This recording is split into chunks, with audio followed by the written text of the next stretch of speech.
Hey, Elsta. Doing well, man. How about you? Hey, DJ The Shadows, Johnny Devlin, Cole McElroy. How's it going, guys? Gonna play some Arena today, as you can see on my screen. And then, depending on how long the Arena run takes, gonna do some fun constructed stuff as well. Hey, Chloef. How's it going? Joseph Gomez, hello. You did indeed catch me. Elsta says, not much time to catch your streams recently, but it's my birthday today, and I can finally catch a stream again. Happy birthday, dude. My birthday was just a few days ago. Well, gosh, it's been almost a week now, but my birthday was also fairly recently, so we're sharing a birthday month. That's always fun. Happy birthday, though. Glad you could catch a stream on your birthday. Hey, MTG, as always, hello. Johnny Devlin's got 9 days before finals. Death would be a blessing right now. No, you'll do fine. Good luck on your finals, good sir. Not Bot the Great says, Regis, my packs were blessed. Then I pulled a Golden Malagos. That's crazy, dude. Congrats. That's awesome. What a cool golden card, too. Malagos would be fun to burn people with a golden Malagos. I think that'd be a really enjoyable experience. I'm glad that the pack blessing could help at least a little bit. Daniel Purdom still waiting on the baby, I see. Well, good luck, dude. Hope everything goes well. You got a happy and healthy mom and child, etc., etc. Yeah, May babies all around, it sounds like. Seems like one of the most common months, even though you'd expect it to be evenly distributed. Hey, Exen Machina, Monster Hunter, Merkerp. Enjoying the beard again, once again. Glad to have you here, Merkerp. Thanks for the beard love, as always. Cheers, bro, but in Ireland they ain't called finals. I think I'll survive. Ah, you guys call them exams specifically, huh? Finals must be our lazy American shorthand. We tend to make everything as easy to talk about as possible. Use as few letters as necessary to make things work. So guys, I'm not going to wait too long. I'm starting at sort of an awkward time tonight. Usually I either start a few hours earlier than this or a few hours later. I just don't know how many people are going to be available at this exact time. It kind of falls in between a lot of people's like getting off work time, not really settled in for the night yet. Some people still at work. Too late for Europe. I'm just sort of right in the middle. So I don't want to wait too long here. We'll probably get started here in the next minute or so. Hey, Lucky Luciano, Chucky. Go Fins Go, hitting rank 15 for the first time. Congrats, man. You're well on your way. Just posted a new video you might like on YouTube mere moments ago. It's about tips, my tips for hitting Legend. So anybody who's climbing, even if you're not looking to go all the way to Legend, you'll still probably find some useful tips. Just some general strategy stuff and kind of mental state type stuff to help you along your journey to Legend or journey to rank 10 or journey to rank 5 or whatever it might be. I think it'll still be useful for people. Hey, Light K, thanks for the good luck wishes, DJ, and good luck on the exams, dude. No worries. Thanks for stopping by what little you could. It's called the Leaving Certificate. Here, for whatever reason, guess we want to feel fancy. That does sound fancy. Leaving certificate. It sounds like a very convoluted way to describe a final exam. Hey, Buddy Bags for $5. Sounds cheap, man. It's a good deal. Merkerp says, is Water Priest the thing you tweeted about? Yes, indeed it is. I tweeted a kind of a preview of a deck I was playing around with last night. I want to play it some more on the ladder today. It's kind of crazy, but should be fun. We got to do an arena run first, so we'll get through this arena, then we'll try it. Yeah, waving at Fat. Sorry, dude. Good night. You're not allowed to stay up late. Go take care of your stuff. It's going well, Ozrock. How's it going for you, man? What's the time at your place, pal? It's 5:33 p.m. here currently.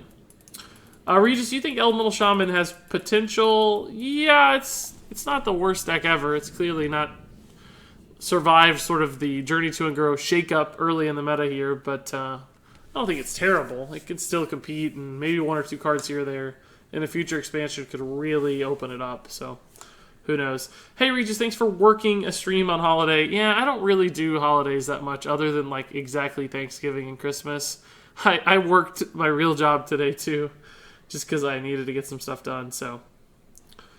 Toasted Pro says, hello, Regis. Should be studying for a math test tomorrow, but this stream is more important. I don't know. I don't want to be held responsible for bad grades.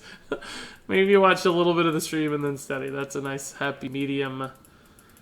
Mohammed Lufta says, hey, dude, I saw your Dragon Shaman deck. Now it's my main. Thanks. I do not remember when that's from, but it's cool that you're enjoying it. Monster Hunter says, been wrecking with a budget secret mage. Really the only budget part about it is cutting ice block. It's actually quite expensive. What do you think's better, Secret Keeper or Ethereal Conjurer? Or whatever the 3/3 that gets you +2/2 if you have a secret. Probably Secret Keeper because it's faster, but I don't know. I haven't tested them enough to say. Did you just start the stream? Yeah, pretty much. We're going to start the actual arena run here in the next minute or so.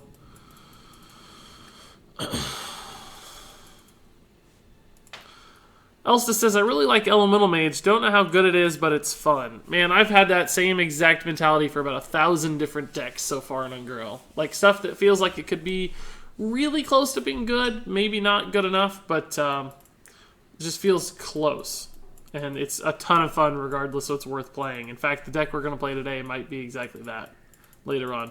Do you think Dragon Priest is still a good deck, asks Cameron Grace. Yeah, it's still good. I think Silence is better overall if you're very skilled as a Hearthstone player. But Dragon's still competitive. I run into it rank 5 to rank 1 all the time, so people are using it to ladder successfully.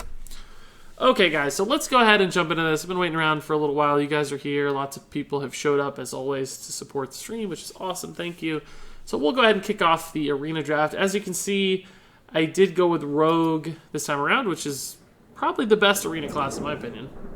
And we got Hearth Arena companion app up here to help us make some picks. We'll follow the advice most of the time. Might deviate here and there, but I think that's a pretty helpful tool for both me and for you guys as well. Just to watch and give us some second opinions and so on and so forth. So pick one here. Second Rank Bruiser is good.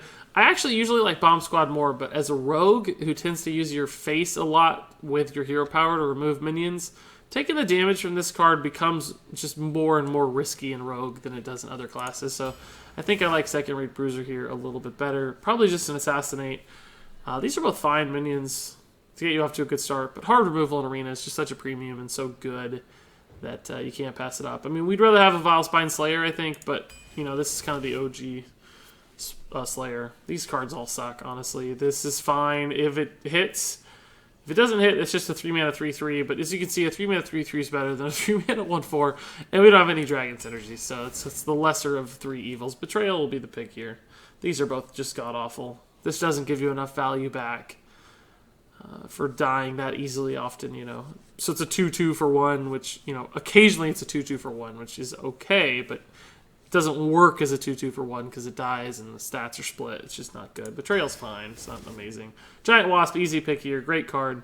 Stealth removal like that's just so valuable. Even if you get in the late game, it can trade up and do some silly stuff. So I like Giant Wasp a lot. Firefly will be the pick here. Just consistent. Early game bodies. Elemental activation for Thunder Lizard's actually pretty exciting too. So it's even better in our deck than it might otherwise be. Just because this can be a 1-drop, a 2-drop, and then we've got like the 3-drop as well. So I like Firefly quite a bit. Threshodon should be fine. Just a good high-value late-game minion, which you need a few of. So these are both very unlikely to ever really be important. Hard condition to meet. The Adapt doesn't usually do enough to make up for its stats. Shuriken will be the pick here. Just value, just a spell, to kill a cheap thing, give some minions. Mini board swing. If we get some more Jades, it could be even better. Ravizar Runt will be the choice. Oh no, Glacial Shard, I love it. Let's do it. Another Elemental, that's nice. Tempo is good too, just freeze effects are good. Yeah, Hearth Arena is definitely right here. I love Glacial Shard. I'm convinced. This is tough. Infinite Weapon, I think. Really? it's giving it the, like, see the tier score. Normally Venom Weapon is a 97 because it's so insane. SI7's a 95, also an insane card. But we're giving the edge to SI7 over Venom Weapon according to Hearth Arena because we need a 3-drop. I just don't know if I can buy into that. We're going to get other 3-drops, and we already have 2. It's not like we're destitute in 3-drops. Like, a great card, but we have early game tempo plays already. And Venom Weapon's hard removal. Like, we have Assassinate already, and we have Giant Wasp for hard removal, but this is just so good. This card has just won me games so many times. I don't think I can pass it up. I'm going to take the Venom Weapon. I have to, I'm sorry. Is it storming where you are, Regis, or was that a plane? I think it's storming, actually. I thought it might have been the road. I have, like, a road down. I live on the 6th floor, so the road's pretty far down. But sometimes you'll hear, like, trucks and stuff going down the road. But I think that's a storm. It looks kind of cloudy, and it sounds like thunder. It's been raining a bit lately here, so that must be it. When you get a Kazakhstan Arena, and it's the only reason you get 6 wins, that's always a good feeling. I love you, Regis, says Dragfac. I'm new, by the way. Well, welcome, Anna. Thanks for the kind words. Happy to have you here. Hoping this is finally the 7 Ultra Sword draft. The game breaks every time I try to close it. Feels bad, man. Yeah, that's a common bug. It's not just you. It happens to me, too, even, so. Maybe someday this little indie company of Blizzard will figure out some resources to make this stuff work. Have you ever played Dota 2, Regis? And if so, would you stream it sometime? I have not toasted pro.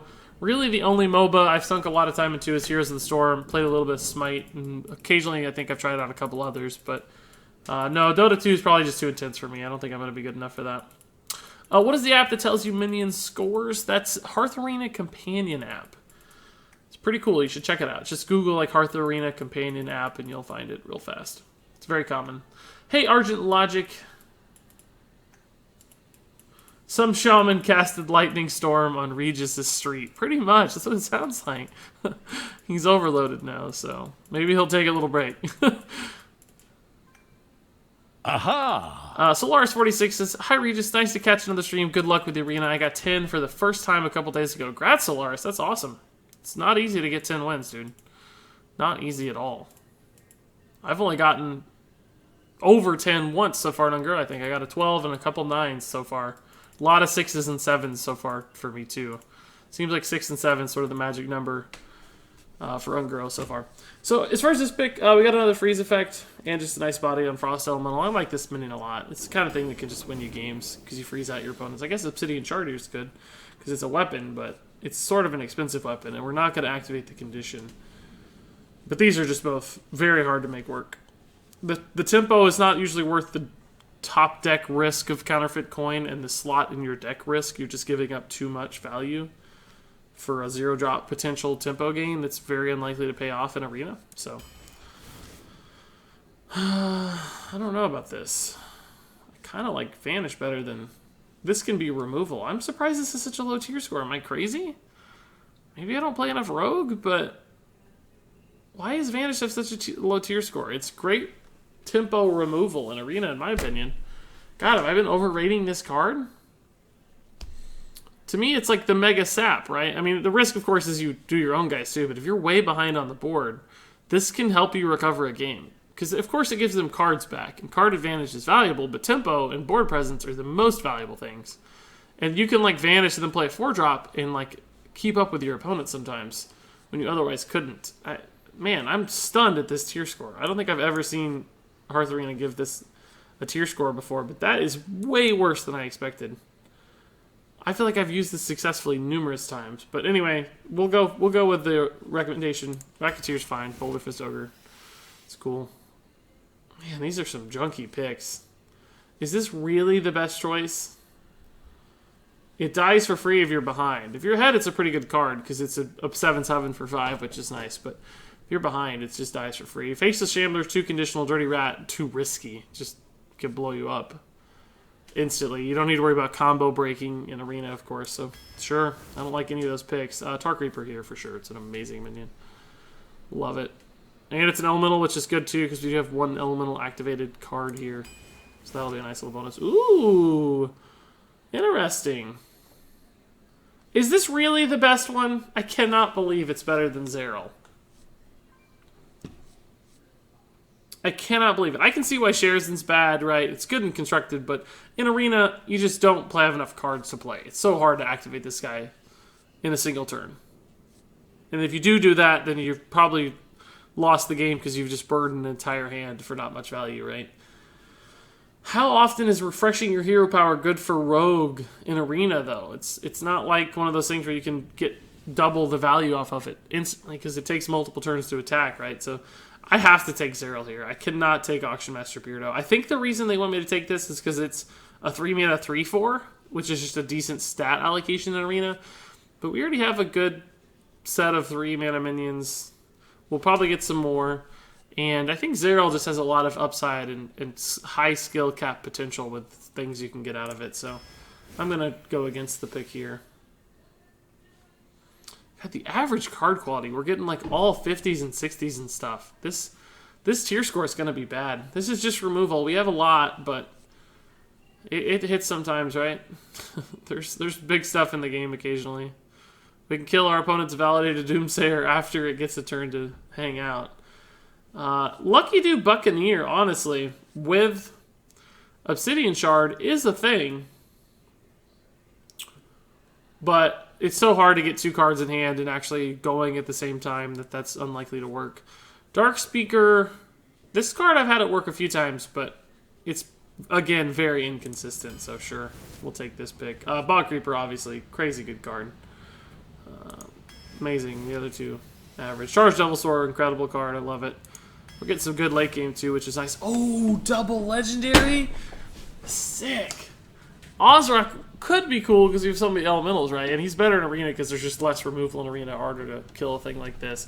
But Sogoth, I think, just more consistent, right? Same exact kind of minion, but this one is a 5/10 some of the time, and 5/5 the rest of the time. This is always a 5/9 and has the upside of non-targetable effect, so dodges, assassinates, and polymorphs and stuff. So Finja clearly bad. We don't have any Murlocs at all, so Eviscerate for me is the pick.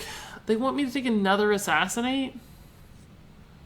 I don't think so. We have so much removal. There's just no way. We already have Assassinate, Big Game Hunter, Giant Wasp, and an Envenom weapon. There's no way. I'm taking Eviscerate. We might need the flexibility here. This is damage. It's early minion removal. It's a better card overall, as you can see from the tier score. I just think we have to take Eviscerate. I'm sorry. I guess Fin Creeper? I don't know. We do need a 5... No, we don't need a 5-drop as much as a 4-drop, honestly. Hosen Healer kind of looks good because we have a lot of big stuff. We even have some 3-drops that we'd like to heal, right? Like Tar Creeper, maybe a Thunder Lizard that's been adapted. So it could even be an on-curve 4-play for us, which we don't have a lot of. I think I'm going to go against the 5-drop strat here and go for Hosen Healer. I don't often pick this many cards off of Hearth Arena, but I don't like that pick. I like Hosen Healer a lot with all our big guys. Ugh, I guess Dread Corsair, because we have the weapon advantage. Occasionally could give us a pretty good tempo play with this Obsidian Shard. Even though they're the exact same tier score, Hearth Arena is given the slight edge to Lord of the Arena.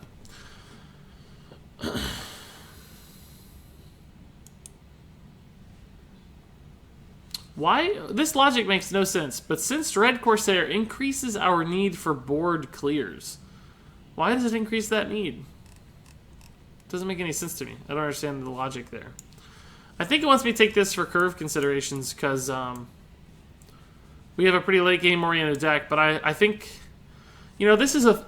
With Rogue, this is basically always a 3-mana 3/3 with Taunt, which is fine. It's a Grizzly, basically, and occasionally with Obsidian Shard, it's going to be a 1-mana 3/3 with Taunt, and I think I like that better than Lord of the Arena. We have a lot of late game already, or enough, I think. I'm going to take the Dread Corsair. I'm picking off of Hearth Arena a lot, which is rare. But, I don't know, some of these logic choices don't make tons of sense to me. Jungle Panther's fine.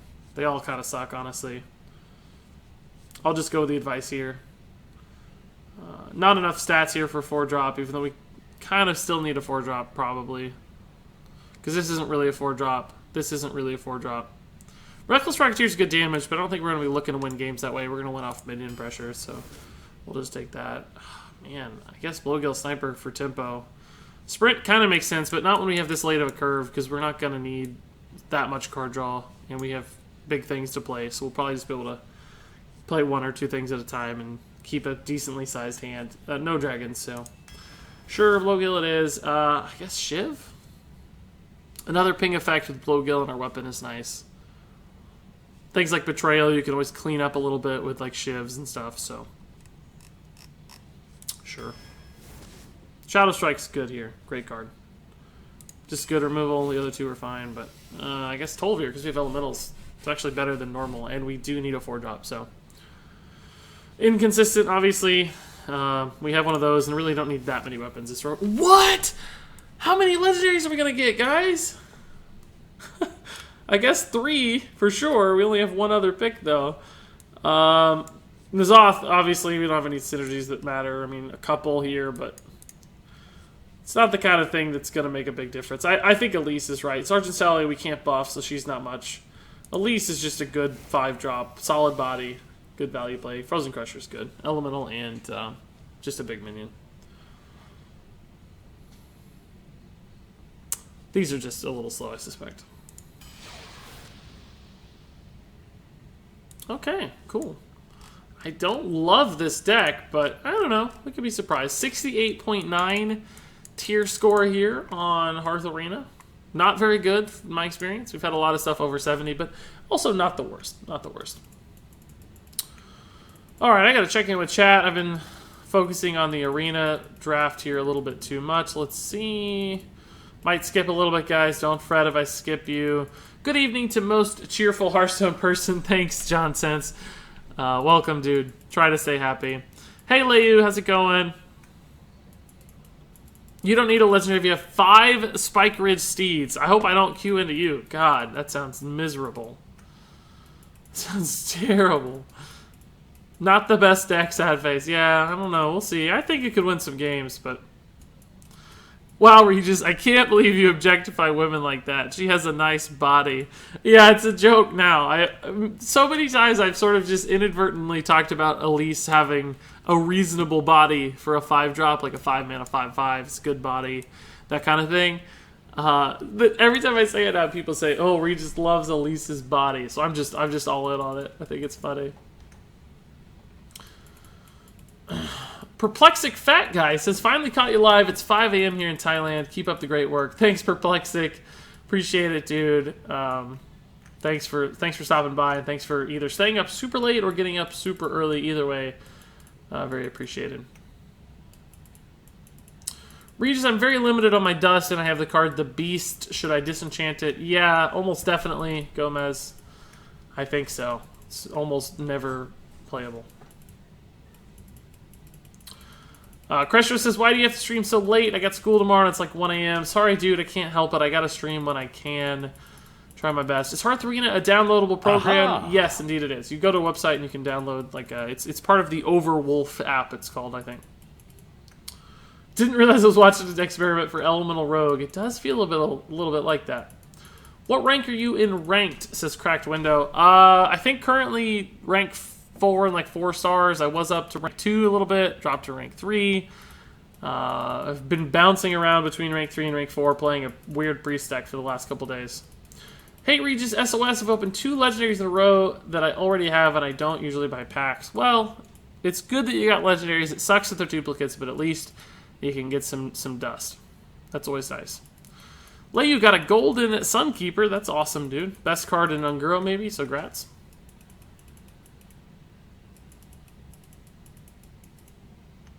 You're so funny, says Kathy.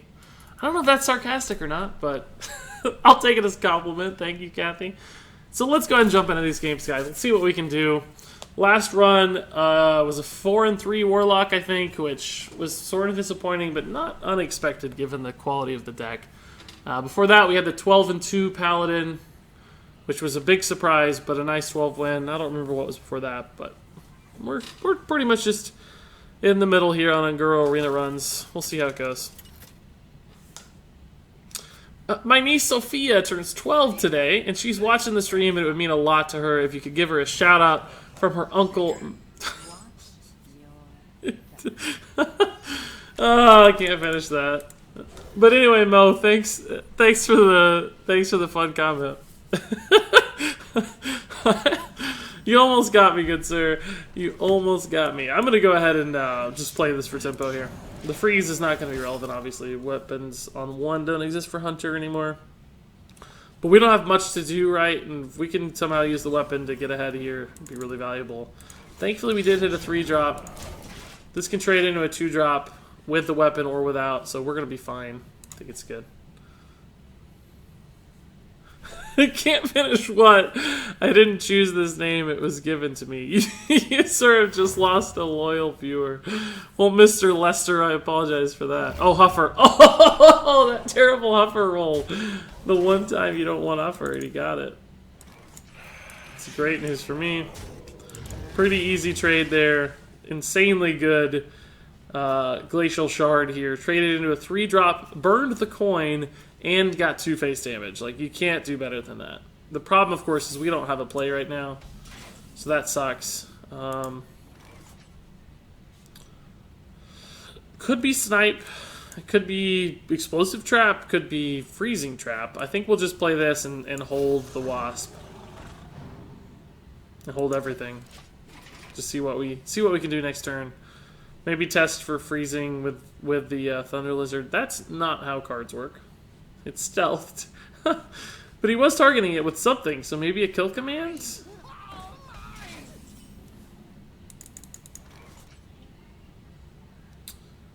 Either one of these that gets freezing trapped, we can play it again immediately. So let's actually,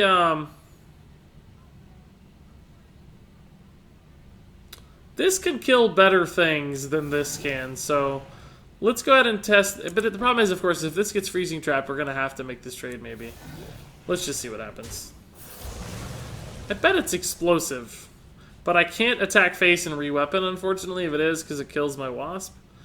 So I kind of just have to sit on this turn and do absolutely nothing. I mean, I'm basically losing 1 face damage because our curve is just so awkwardly bad right now. But it's okay. Aha! Ooh, you don't see that play every day. I think this is just a giant Wasp in Frozen Crusher play. We could assassinate, we could, like, Shadow Strike. I guess Shadow Strike wouldn't have got us there, but we could have just froze it, right? There were things we could have done. But since we know that that's there and it's sort of a risk to leave it out there with what we think is an explosive trap, we'll just go ahead and get it out of there while we can.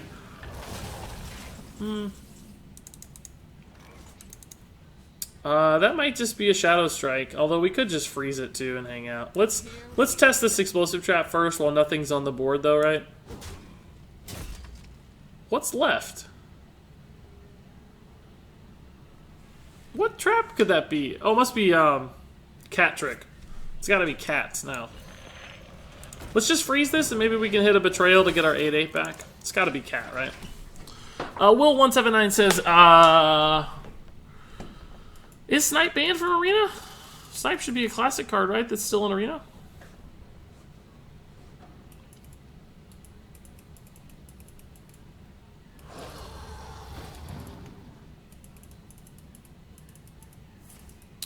My biggest regret in Hearthstone is disenchanting Sunkeeper because I don't play Paladin.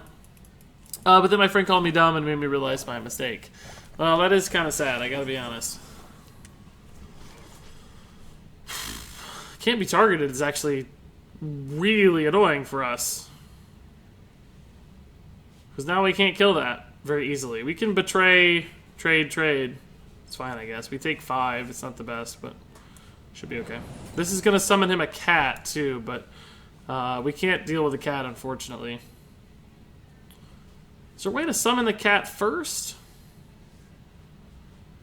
Wouldn't matter, because this would be in the middle, so we're just going to have to do our best here. Is that the best line? Does 3, 8, 9 with the face. What can I play afterwards? I'll have an 8/8. I won't be able to play much else, though. Could play a Big Game Hunter for tempo. Could play a Hosen Healer for tempo. Do I have to betray it? Can I just leave it up? For instance, can I just trade Hose and Heal? Weapon? Maybe that's just the better play. We don't have to kill it.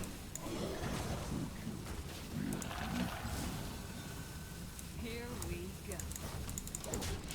And we don't want to give him the cat till we have to, right, I guess.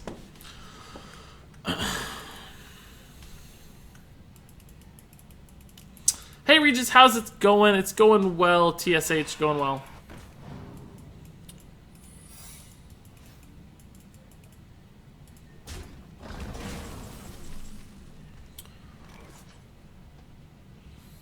Oh boy, okay. We got a new trap out, don't we? We should test that first. Guess we'll test for freezing here. I hate playing around traps, especially in arena of all places. Like, come on, game. Might be snakes, I guess. Snakes is fine. We can deal with snakes. I'm gonna Envenom Weapon and kill this one. Just make this trade. That leaves us at 4. What else can I play? Not much, really. This hand is just all removal. It's very awkward, I think. There's the cat. Oh, we could almost Betrayal if I do it another way. Is it worth a Betrayal here? Just Envenom this guy and then betray the Nesting Rock to clear his board? I don't have anything else to do with my mana, so I'm kind of considering it. Takes a beast off. Just gonna do it. I don't know if it's right or not, but we just don't have anything to do. This is just a so awkward hand. Any tips on making a good deck? Just watch a lot of videos and look at what other people are doing and steal ideas from them, steal decks from them, frankly, and maybe build your own thing based on that with what you like.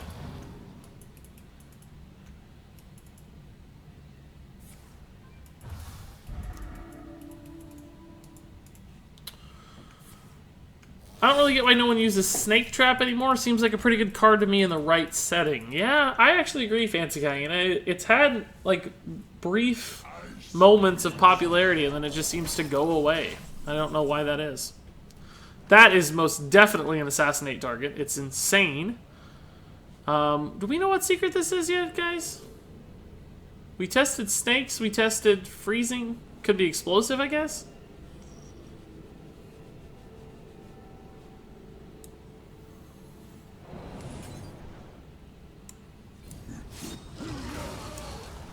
Playing this guy for tempo for sure. Explosive trap doesn't, or not explosive trap, I mean explosive shot doesn't really matter. Hidden cache. That was not something I was playing around, I'll tell you that.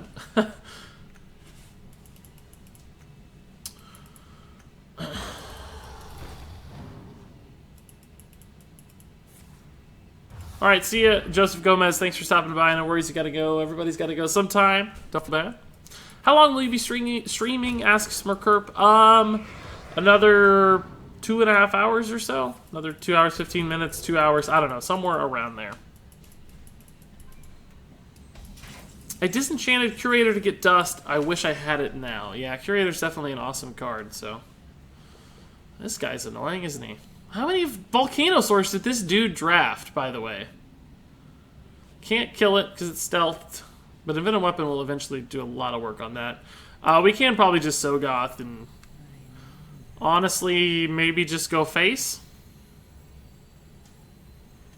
For what? No, I guess I'll go one trade. Go face for 11. We can just trade into this guy. Probably should have put that in the middle somewhere for explosive shot, now that I think about it. But, it's a pretty monster dude. Could have put him here instead to protect it. He did an explosive shot before, but it wasn't that good, so we don't know if that was a thing or not. Grievous Bite, also a thought, although not super relevant there. So now we can just Envenom Weapon that, Shadow Strike here, we have 8 to the face. We do kind of need to test the secret, or not. Or not. Okay, cool. I'll take it.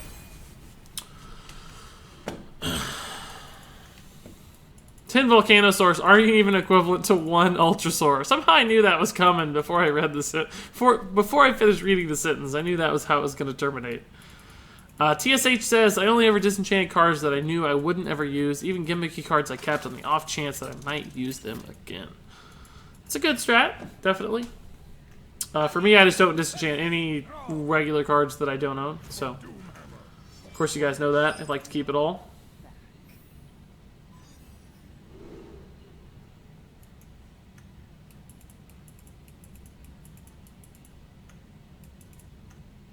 I kinda like you, says I eat pears. Well, thanks, dude. So far, I kinda like you, too. Shadow Strike's actually maybe worth a keep. We just don't have a lot of early game stuff, right? Like, if you look at our 2-drops, like, our curve looked fine, but look what it is, right? It's Eviscerate, Jade Shuriken, Shiv, Betrayal. We have 1 minion on 2, so I don't think keeping a 2-drop is, or looking for a 2-drop is certainly worth it. We don't have coins, so double 3 is a little awkward, admittedly. But just depending on how the game unfolds, we might want one of these and not the other, and this could be a good, like, 4-drop too, so I'll go ahead and keep it. There's just a risk if I toss it back, we get a bunch of 8 and 9s and stuff, right? But we're going to weapon on 2 almost every time. That's another good 3-drop, so at least we'll have a turn 5. We'll probably use the weapon on 2, because we expect to weapon again on 5. Might hold it 1 turn. See if he plays the totem or something we can get. I am at least glad I'm going first with this kind of hand, I think. Basically, his 2s are playing into my 3s instead of the other way around. So, stuff like Tar Creeper can do a lot of work, making multiple trades into a 2-drop and a 3-drop, right? And then we've got, like, Shadow Strike for his 4 or 5-drop, too. At least we'll get some weapon value. That's good. Since I can weapon both of these, I think I'll just go ahead and develop the Wasp here. Not that I expect it to attack soon, it's just that the Tar Creeper is probably not going to get a ton of value on what we see on board, and it might get more value next turn, right? Because I can just weapon this down too. So it sort of gives me a free turn to develop this. And see, that'll trade just fine into the Tar Creeper, so keep the Wasps sheathed for now. It's pretty much what we said. We can expect a 3 and a hero power on turn 5. Maybe hero power Dread Corsair, if that's a thing. We'll see. Your list makes me want to experiment with a weapon pirate rogue. Any possibility of it working? It's a good question. I've thought about that kind of before too. I'm going to add that to my deck experiment list real fast, just in case I haven't thought about it recently. I don't know where that's at though. I can put it in Discord here. Just give me 1 second. Weapon pirate rogue. There we go. But yeah, cool idea. Sean Valverde says, could you make a video on top 10 common, rare, epic, legendaries to disenchant? It's an interesting spin, isn't it? Ooh, this is a good play. This is a real good play, guys. That's why we got this card. Or this card. We got this card anyway, but that's why we got this card. Our hand, again, though, very, very awkward. No minions, all removal.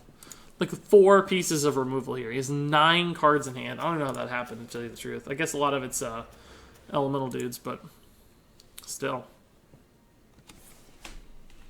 Do you have a Discord server that fans can join? No, not currently. Oh, that's brutal. Killed our wasp finally. Sucks. Really sucks. He's gonna play a little elemental dude.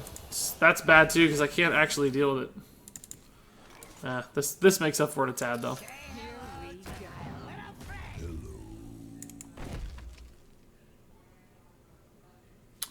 There might actually be some incentive to killing this instead of this, because it's a totem. And that gives him more finesse over what he rolls next. Like if he needs spell damage, for instance, it gives him a slightly higher chance of getting spell damage. Or a taunt totem that could perhaps interrupt our little friend attacking something. It's very likely that the Flame Elemental is just going to trade into the Dread Corsair anyway. So I think I'm actually going to kill this totem just to increase the likelihood that he gets that totem again. Even though, as far as stats are concerned, this would be a smarter trade. It's the little things, right? It's the little things.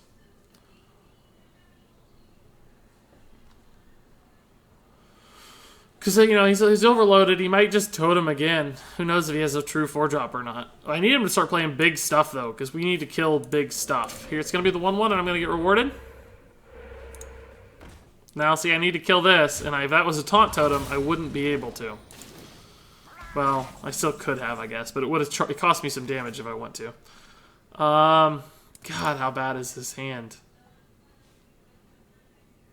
Almost good because of this, right? But I might just have to big game hunt for tempo.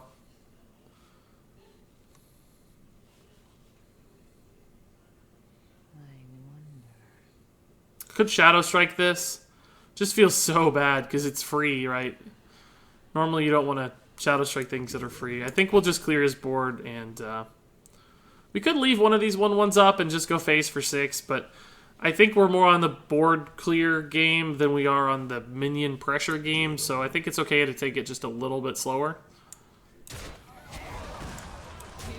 And I don't also love this attack because it's 3 into 1, right? But there's stuff like Flame Tongue Totem, it matters keeping boards clear, so. Pair says, I like watching you play Hearthstone, and you are such a majestic, beautiful man. Thanks, Pairs. Appreciate it, dude. Hey, Regis, just wanted to say thanks for the great content. I often go by your 10 best guides. Cool, thanks, Steve. Happy they're helpful, man. Of course, you should always look for second opinions too, right? Because I don't always get it exactly right. Try my best, but I recommend everybody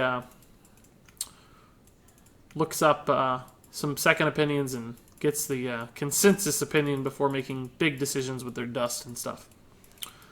Regis, did you keep the 2 golden gastropods you crafted? I don't think so, bad boy. I think I eventually disenchanted. I love that people get so much joy out of me accidentally crafting golden cards, though. I'm glad I can be the sacrificial lamb that brings people joy, truly. Why Lazy Doggy says, top 5 favorite games of all time. Wow. Hearthstone and World of Warcraft are on that list for sure for me. Not necessarily World of Warcraft lately. I mean, it's still really... I like Legion a lot, but back in the day in vanilla is when I really liked World of Warcraft. And then beyond that, I think Final Fantasy VIII, of all things. It was my first Final Fantasy and my first really big RPG back when I was junior high or whatever. So I really liked Final Fantasy VIII. It was a really important game to me. Gosh, what's after that? Maybe Grand Theft Auto 3, in a similar vein to Final Fantasy. A little bit later, of course, in my development, but still one of the first like open world games I really ever played. Is this just a betrayal? We don't really get to do much with this 2/2, and it threatens the big game hunter. I guess I could just freeze it and betray it. It's honestly not an exciting betrayal, right? Like, you normally want your betrayal to hit bigger stuff. But the Charged Devil Sword doesn't do much. I'd like to be able to push some face damage. It does technically protect this guy a little bit. We got a pretty good board at this point. I don't think I'll be hero powering next turn. Probably actually should have hero powered this totem now that I think about it. But I don't know, we threaten lethal now. We have 15, 16 on board, so actually probably right to threaten lethal instead. This guy can clean up a minion if need be.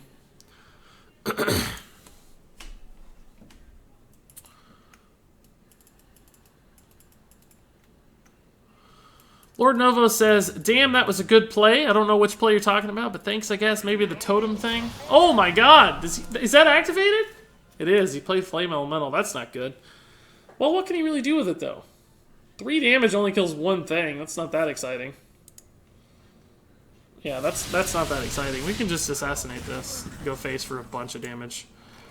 Assassinate, re-weapon, I guess. Yeah, now, of course, I regret this. But like I said, we did put ourselves in a position to get lethal if we had...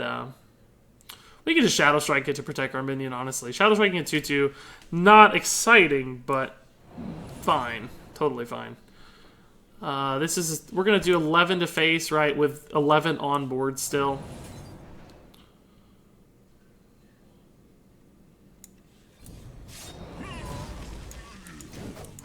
And we'll go ahead and weapon 2, just in case it matters. We do have an Eviscerate in our deck, right? So doing it now could make a difference somehow. If he gets a taunt up or something.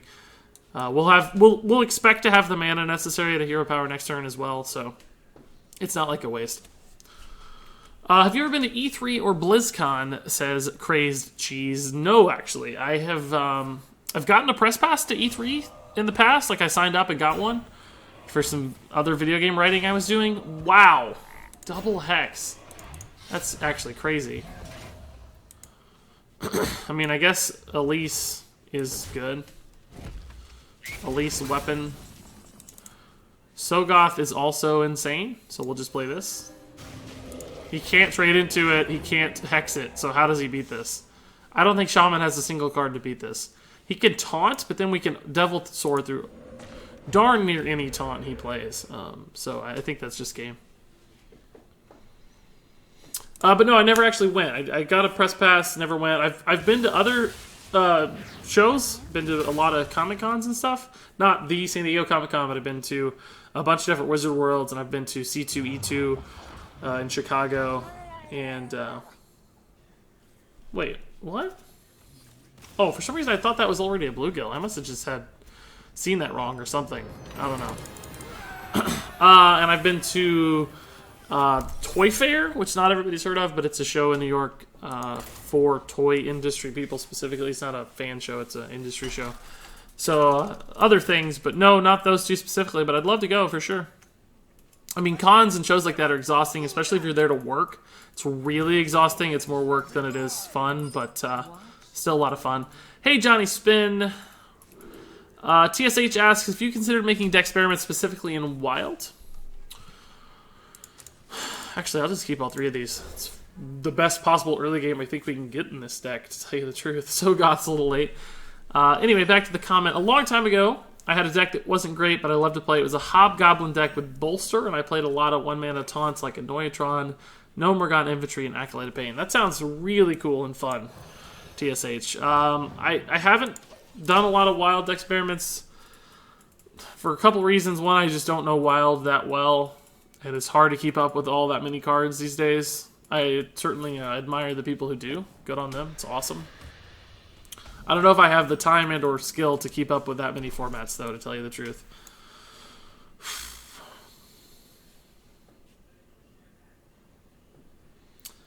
I hate to waste this battle cry, so I think I'll just weapon up.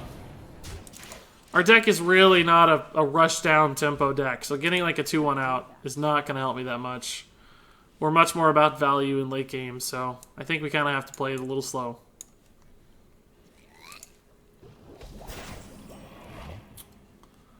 That is an annoying card to deal with, honestly, already. I think we'll just develop the Wasp and hope to trade it next turn. He doesn't have much of a trade here, so it's good. But I like that idea a lot, TSH, as far as the deck is concerned. It sounds really awesome.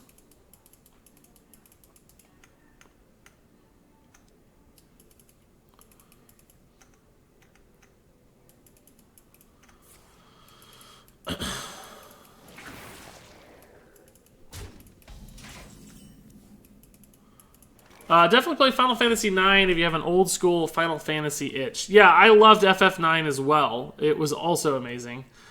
And 7 and 10. 10 was the last one I played, though. I played 7. Like, I went back and played 7 after playing 8. I think I also played 6 at some point or another, and a little bit of tactics and stuff. Like, that era, basically, of all the Final Fantasy games.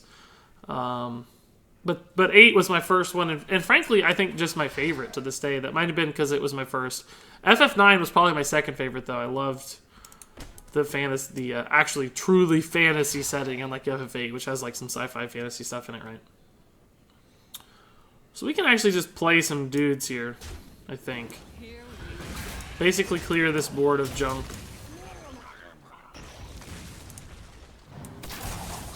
I'm gonna go ahead and coin here, because I'm pretty sure I already see my turn 5 and my turn 6.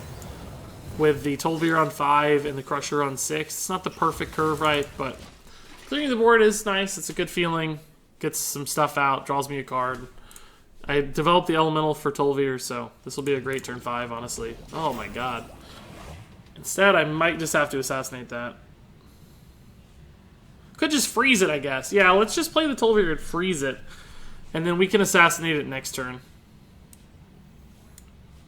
Honestly, don't even really need to freeze it, do I? It's just going to hit a Divine Shielded Tol'Vir.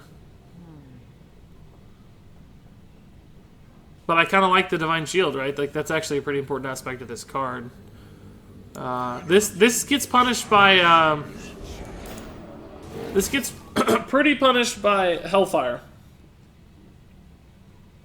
So, we'll see if we get punished by Hellfire or not. Don't want to play around it, but it does get punished by Hellfire. It's obvious. Shadow Flame, not really. A little bit, but I don't mind. Saves me an Assassinate if he Shadow Flames. No Hellfire incoming, that's a good sign. Okay. Now we're in a good spot now. So I think we just Assassinate, clean up this junk. Kill this last, obviously. We'll make some bad trades probably at some point, looks like.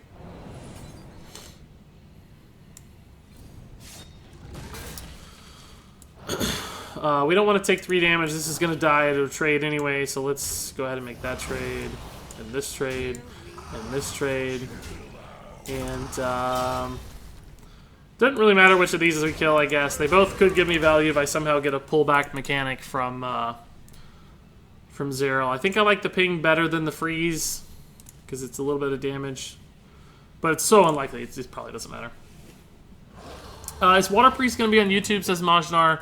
Not yet, necessarily. It's possible that it could be, but I don't know yet. It just depends on how good the deck is. Tom Jeep with the cheer, I see. Thank you, Tom. And he says, glad to catch your stream. Thanks, man. Appreciate both the bits and what essentially the donation and the kind words as well, Tom. Appreciate it. I think I also missed a lot of follows already. I did. Shoot. I don't always process them going off in my brain. But anyway, Riki's 12, Valrich, Mo, Lester, and Acid Donkey, guys. Thanks for the follows, all of you. Appreciate it. So we can just kill that and play Second Rank Bruiser, I think. It's fine, right? It's 1 for the shield, 5, 6 for the hero power, Second Rank Bruiser. It's not the best possible play, but it's a pretty good play.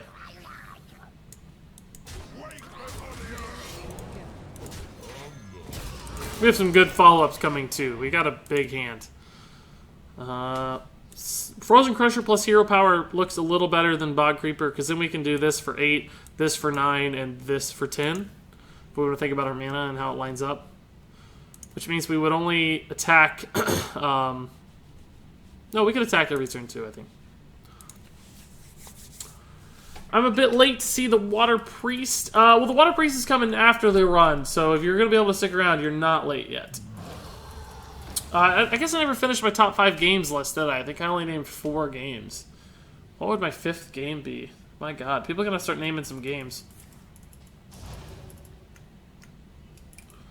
Zandaman says, hi Regis, I was wondering if you played Magic the Gathering, and if so, what deck do you play? No, I've never played Magic. No real reason for that necessarily. Just never got into it. Ugh. Is it worth? I don't think it's worth trading there. I think I just play the Crusher and go face, right? This is going to trade into one of these taunts for a little bit of value, obviously.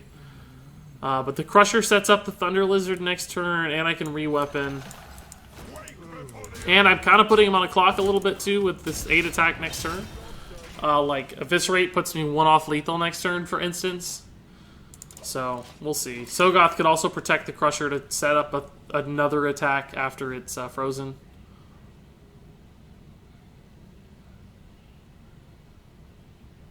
Shadow Flame would be really bad. It's possible. But I just can't give up that much damage against a Warlock. They're constantly worried about their life anyway. Sean Valverde says, my top 5 games, Last of Us, Fallout, 3 New Vegas, and 4, Hearthstone, Destiny, and GTA games. Pretty good list. Pretty good list. Have you ever heard of Darkest Dungeon? Indeed I have, Esmond Wang. I haven't played it, but I've seen other people play it. It looked pretty cool. Do you think this game is pay to win? Not in the traditional sense. It's pay to compete, though. You have to spend a lot of gold to get resources to compete. But once you're at that level, you don't, like, win based on unfair purchases. Like, you know, spending more doesn't get you more wins, basically, right? It's... We have a lot of damage here.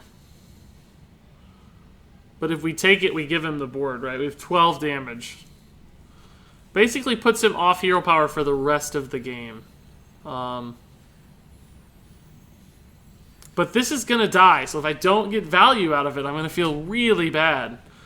God. If I go all face, this does not threaten the Tolvir, so he probably has to trade this way. Then he's got a 4 attack minion and he can attack anything he wants with. He couldn't kill the Validated Doomsayer. He couldn't kill the Thunder Lizard. That's an 8 mana play. Could also play the Bog Creeper, but something like a Holy Nova just ruins my day, because then he can trade in here. Or not Holy Nova. Mortal Coil. He can trade here, he could Mortal Coil, and then he could kill the Bog Creeper with the 9/3, and I don't have anything else developed, right? Same can be said for the Sogoth. It just trades in for free. So I think I'm actually going to play the Doomsayer and the Jungle Panther. Even though we lose the activation here, there's a good chance the Jungle Panther just survives for lethal, because it's stealth. And this also denies him life tap, right? So...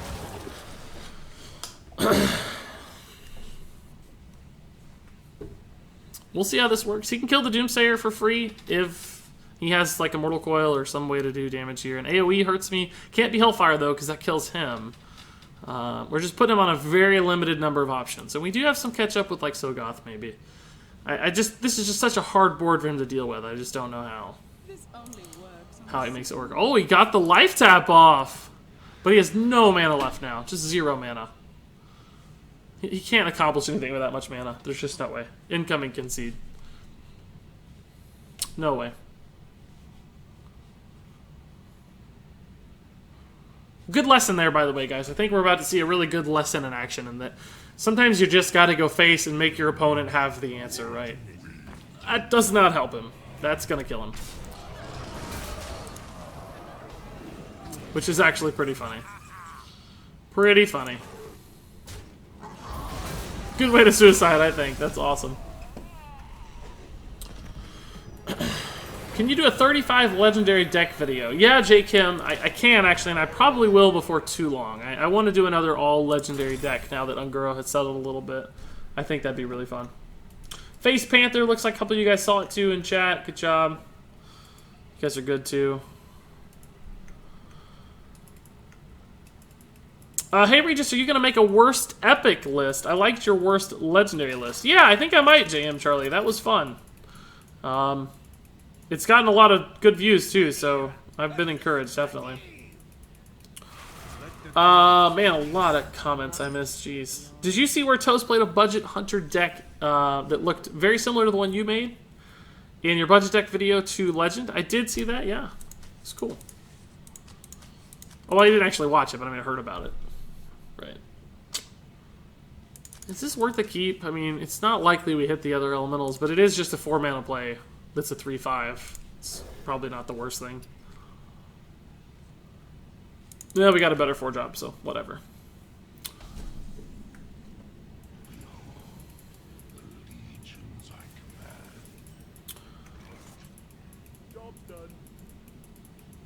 Wondering if you can give me some direction on whether or not dusting those Goldens. You dusted you've got a Golden Harris and a Golden Cenarius, and a third Millhouse and a second Jungle Giants.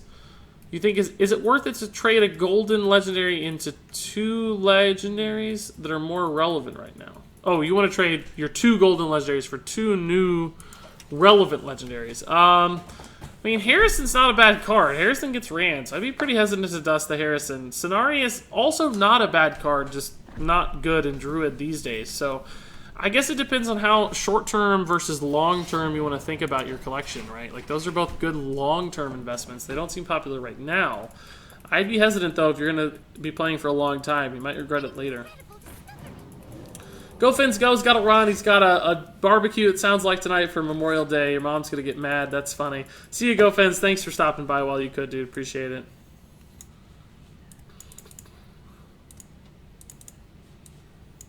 Yeah, I think we'll just develop this. Did he actually get a secret off that? No. It's good to know.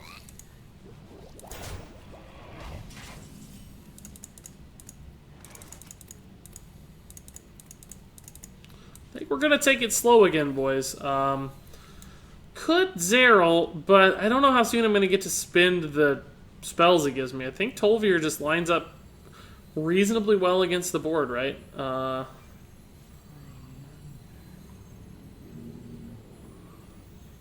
Next turn I can Bluegill and trade and weapon into the Tar Creeper to kill it. That leaves me 3 mana left, and I can I could also just Shadow Strike it next turn too, if he doesn't trade. So we got some options. I mean, I could just kill it now, right? Trade. I guess that's really not that bad. I don't know how much more value this is going to get. Gives me some good lines next turn with like Shadow Strike, Bluegill. I guess I'll just go for it. I think I'll just go for it.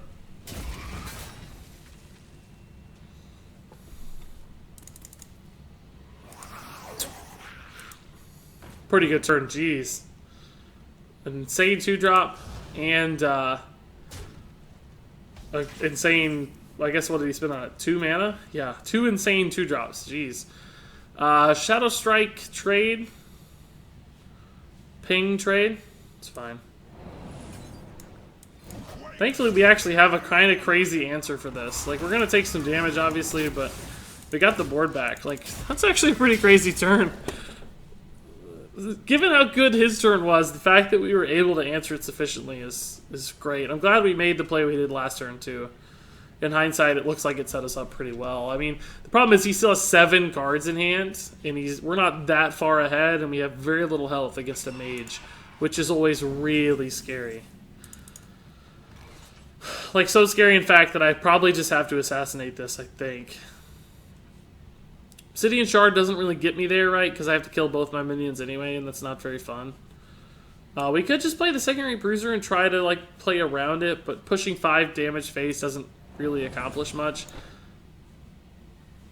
And then this goes down to 3, which I still don't have a great answer for.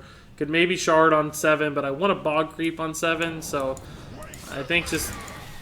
It's a 5 for 5. It's not great. It doesn't look good, right? Because there's going to be bigger targets in his deck.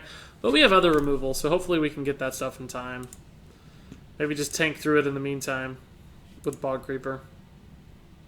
We could have tried to hit a 0, but I don't want to play this when we're too far behind. That lines up okay against Bog Creeper. He actually hit 2? I would bet money one of those is Primordial Drake. And I would guess the other is like Bilefin Tidehunter. If I had to guess. Feel pretty good to kill that, wouldn't it? But then we could just play the second rate. I think we just gotta hold. It gives him a good ping target, granted. But that puts him on 5 mana for the turn. Which doesn't give him a lot of leeway, like he could polymorph ping, I guess. Black Knight! Oh, I didn't even realize this was a Malchezaar deck. That's why he's got Curator. I guess it probably says, yeah. But that's irrelevant. We weren't going to play around Black Knight regardless. I can tell you that. Oh, mana health is low. But I don't think I can go full taunt yet. I think we have to play stats still. We're just going to lose this game. Like, we're too far behind. Black Knight on a Bog Creeper is insane. It's nuts.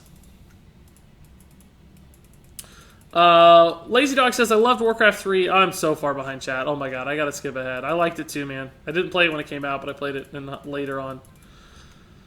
Oh, gotta skip ahead, guys. I'm so sorry. On the topic of games other than Hearthstone, have you played any of the first 3 Thief games or either of the System Shock games? No. No, I haven't. I've seen them. They look cool.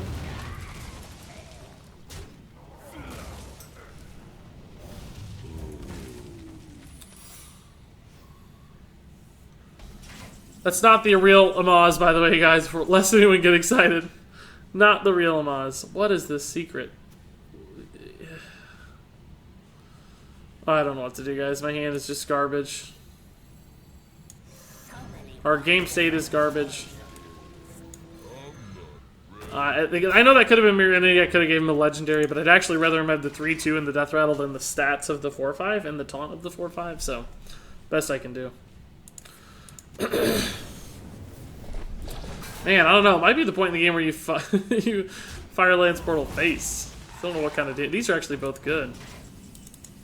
Really good. I think we can just Frost LE Obsidian Shard.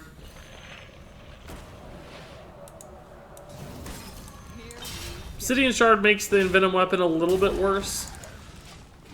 Because it's kind of doing enough damage anyway, right? Like, you'd rather get the value off the Dagger Mastery. If you could have got 3 charges, it would have been better, but we weren't going to get 3 charges anyway, because that was a freebie. We don't need to waste the mana.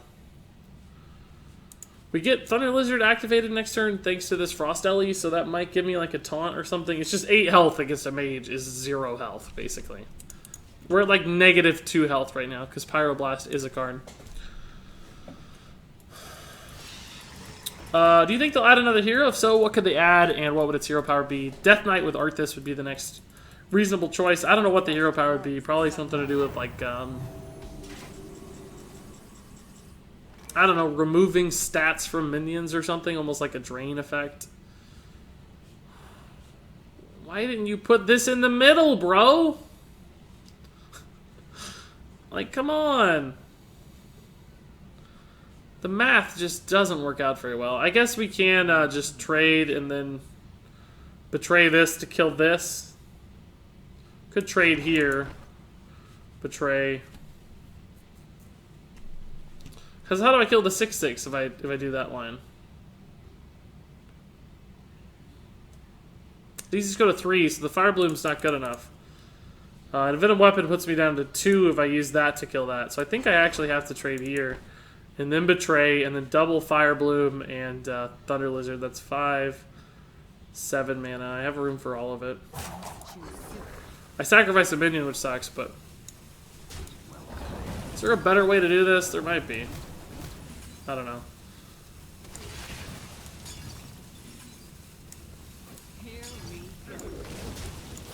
I'm down to 5. Like, how do I survive? I don't want to do that. Or that. We'll see. No cards left. He has 5 cards. I'm at 5. I think we lose, guys.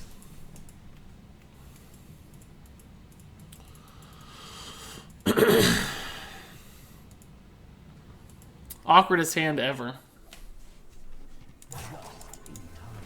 Oh my god, really? Well, it's actually a good draw. Is that Vaporize? Really? Didn't matter. Actually, in hindsight, maybe we should have sent it into the Nas. I don't know. This is a way I win the game, maybe. If he goes bonkers with the Nas Dormu here.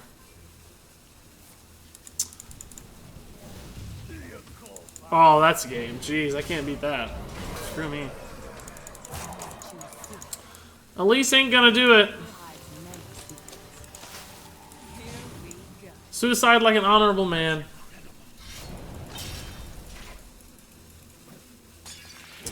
Do you know when the next expansion is going to come out? Probably about August, I think we've determined, based on the schedule of 3 per year. Lines up to be like early August. Probably start getting cards teased early July, which is always fun. That's going to be sooner than we think. Like that's about a month away. We're probably going to start seeing new cards, which is crazy. It's really awesome.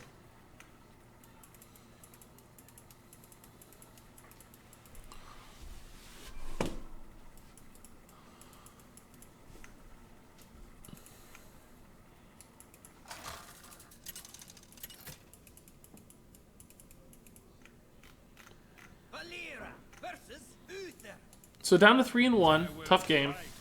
Don't even feel like we were ever close. Took too much incidental damage. Do we keep a 5-drop in the mulligan, as crazy as that normally would sound? We have the 2-3. This is actually probably a 4-drop, honestly. It's with the hero power. We're probably going to hero power on 2. Let's just do it. At least it's pretty good.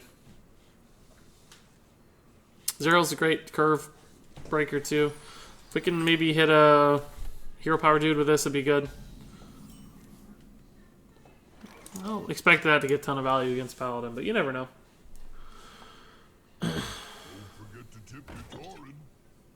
How long have you been playing Hearthstone, says J. Kim?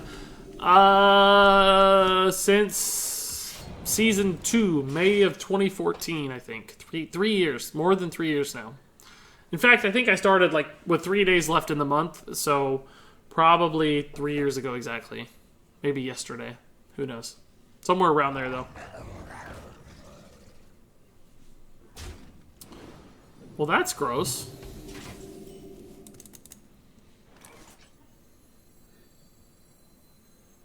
We'll probably have to trade into that. It's a pretty good open from him. Not that he gets to activate this, really, but... I think we can just play on curve. Zeril doesn't do a lot of work against a friendly bartender, unfortunately, though. Could coin out a 5 for Elise, I suppose, instead of playing Zeril. Then I could play Zeril and his potion on 5. Maybe against a more favorable board, right? Nope, Emperor Cobra is in the way now. Gosh.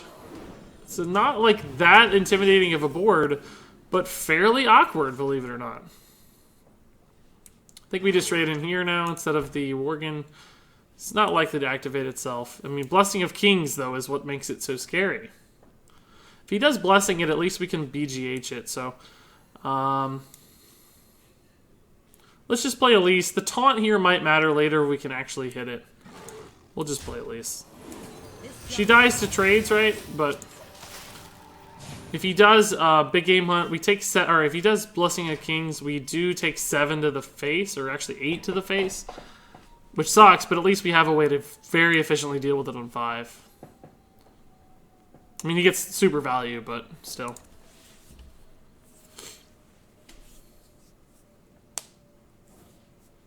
Three legendaries in Arena, seriously? Yeah, but they're honestly not that good. Sogoth is pretty solid, but very slow. So he didn't hit the... Oh, this rate's actually a welcome sight, I think. We can... I hate this card so much. I think our Elise is just gonna die. Let's just...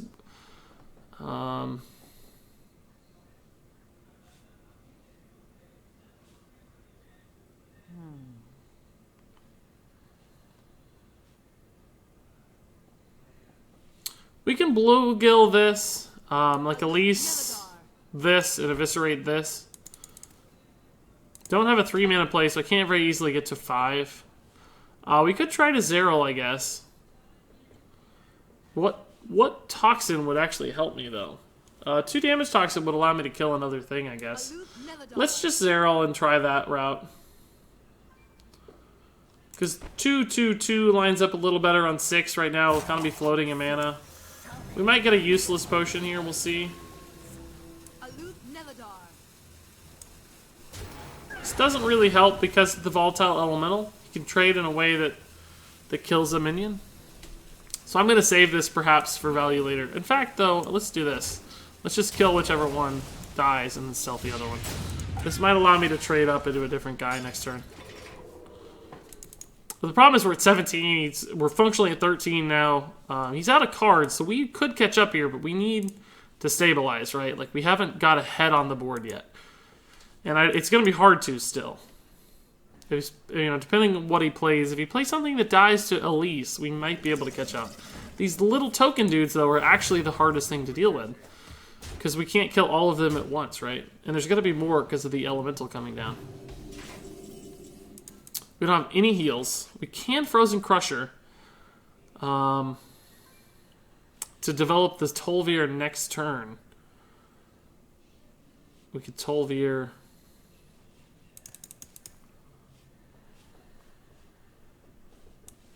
This just, again, it's another minion that doesn't trade into that little stuff, but what else can I do? I can Blowgill, Eviscerate, and trade, and he has 1, 2, 3 remaining. I have a Bluegill, and that's it. That doesn't feel very good.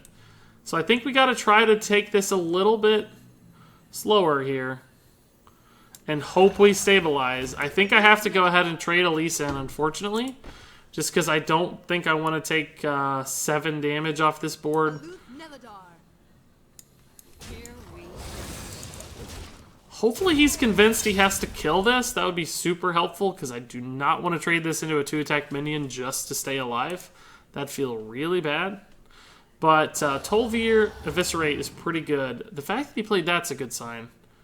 The only problem is Divine Shield. I'd kind of like to just trade in. Assassinate's awfully good too, though. We could just Assassinate, Eviscerate, trade. Or even go face. I think I have to actually trade. The problem is I lose my Tol'vir if I take that line, though. So, like, trading is an even trade, and I get to develop a big Tonkai. But I got the Dread Corsair, too. We're at 8. I'm not going to take any damage from the board, though. I think I just like this better. We'll just trade the Frozen Crusher. It's sort of annoying, but we can make it work. We have the Charged Devil Sword next turn, too, to make plays. It's still an 8-6. I wish I could give it Taunt somehow. Some Fear Protector or something would be nuts. So we finally sort of stabilized, but we don't have a great trade into the board other than Charged Devil Sword. Play a 7-attack thing. That would be the dream.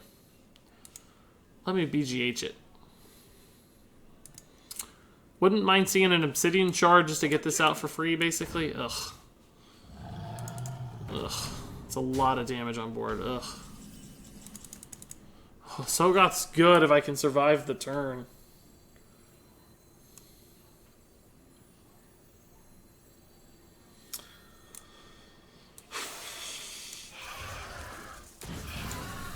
Blessing kills me, True Silver kills me. We're dead to a lot of stuff, unfortunately. I think we're just going to die here. He had a charge minion. Like, come on. If we live through the turn, though, we have a chance with Sogoth for sure. Can trade this way, attack the 7-2 into something big.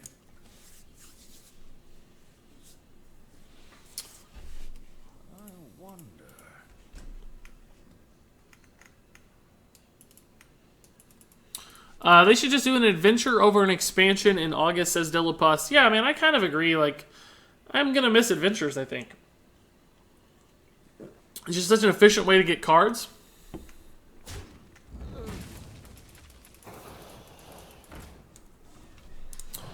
These little guys are actually more annoying than one big guy. I mean, Sogoth is going to shut them out, at least. I'll get to go 8 to face. That's 4 damage on board. This is 9 health. If he does, like, Blessing 1... He doesn't have Blessing, though, or he would have already used it, because otherwise we'd be dead. Am I better off just using Dread Corsair right now? In other words, freeze 1, ping 1, Dread Corsair for the taunt, attack face. This will still protect me. And then following turn, I can actually Tol'vir thanks to the Glacial Shard, and I can kind of save Sogoth for a little bit later to just completely shut him out of the game. I think I like that a little bit better. So we'll freeze 1. We'll ping 1. If I hero power, that goes to 3. Doesn't really help me. Doesn't matter. I'm not going to stealth anything, so... I'm not going to use the hero power right now either, but... Question is, should I actually attack into one of these or not? I don't think so. That's just so much damage lost. But do I need to just not attack at all so that I can kill something big next turn? I think that's actually the answer, is just not attacking. I need this to make trades. I'm not stabilized enough to win the game yet. Right? Like, if you play something big, I need this active. 8 face damage right now is just not relevant. I know it sucks to waste a turn, but just in case I needed to attack, like, I have to try. Next turn, we can Tol'vir. And maybe... Oh, God. That's scary. That's annoying.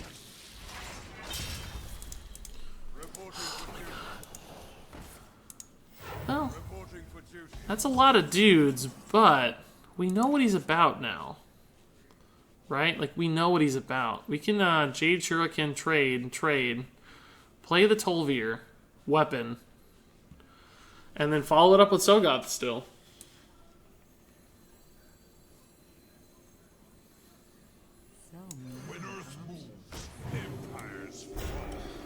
God, is it worth hero powering this to go down to 3? Hammer of Wrath would kill me off the top, is the only risk. But I don't have any heals, so Hammer of Wrath would always kill me off the top. I don't think I can risk it. I think I have to make a bad trade here.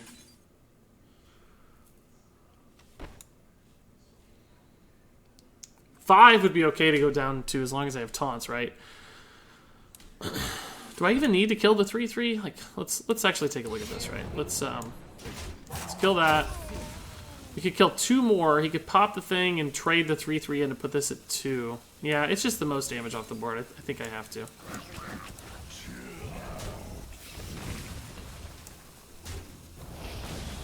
Okay. He's on one card off the top all game. If he gets, like, Divine Favor, I'm gonna just rage quit.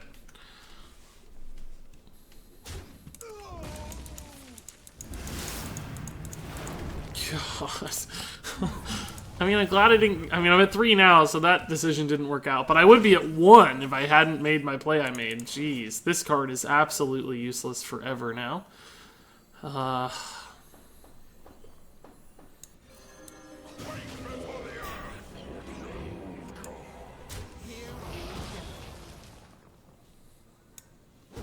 Actually gonna give this stealth, just because he can get a pretty free trade if I don't. Why did I think that was stealth the whole time?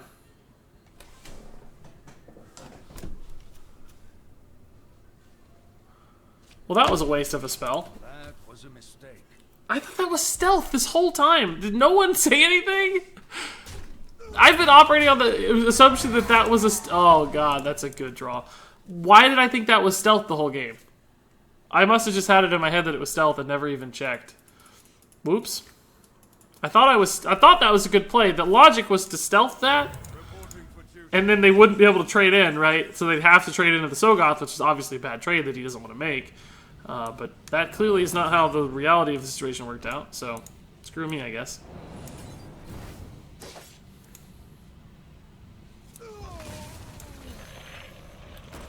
Gonna freeze face and trade into the minion for the sake of Blessing of Kings and stuff, and True Silver 2 protects me a little bit. I don't know that I ever would have used that potion anyway very effectively, right? Like, just given where the save the game is. We might regret it, though. Who knows? +3 attack could have mattered. We could have traded up into something.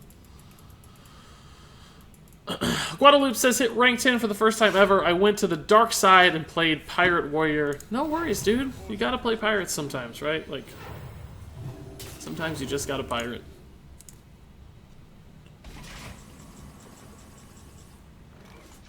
I think we just start going ham now, right?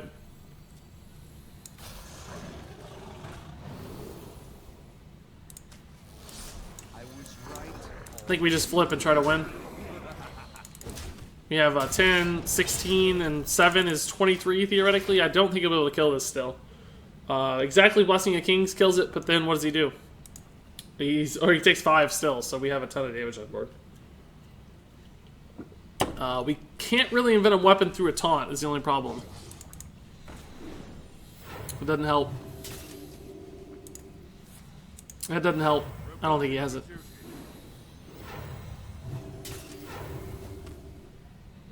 A big taunt helps him a little. If it has 2 attack, though, we can just envenom it. If it has 7 attack, we can BGH it.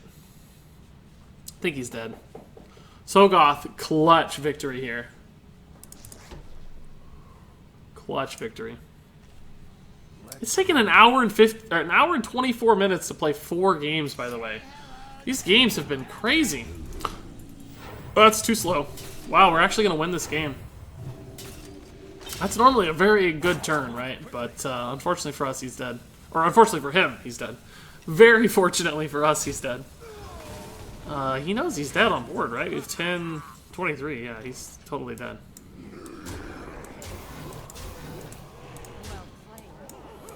God, we could even have hosened our Sogoth, too. How crazy is that? That would have been some BM, but he didn't play us unfairly. We won't BM him. He played us nicely. Just a tough loss for him, dude. I think, despite the weird potion or toxin misread, I think I played that pretty darn well. Not to be cocky, but I think we made a lot of good decisions about trading and health and stuff, managing our health total. Because, you know, like for instance, we couldn't have hero powered down a token at any given point to put us to 2, because that would have put us in consecration range, that kind of stuff. TSH says, I'm sorry I didn't correct you about the toxin. No worries, it's not your fault. I just like to blame you guys because I don't know how. I just had it in my brain that that's what it was. Did we ever? We never even had a stealth one, did we? I probably missed some opportunities in previous turns to utilize that plus damage, but either way, happy with the win. Regis, any ideas for a good Holy Wrath Paladin deck? There's the one making the rounds with like Hemet and Molten Giants and stuff that people have played, mostly as a joke, but I think it actually technically does have a little bit of real potential. Not to be like a high tier competitive deck, but I mean I think you can win games with it.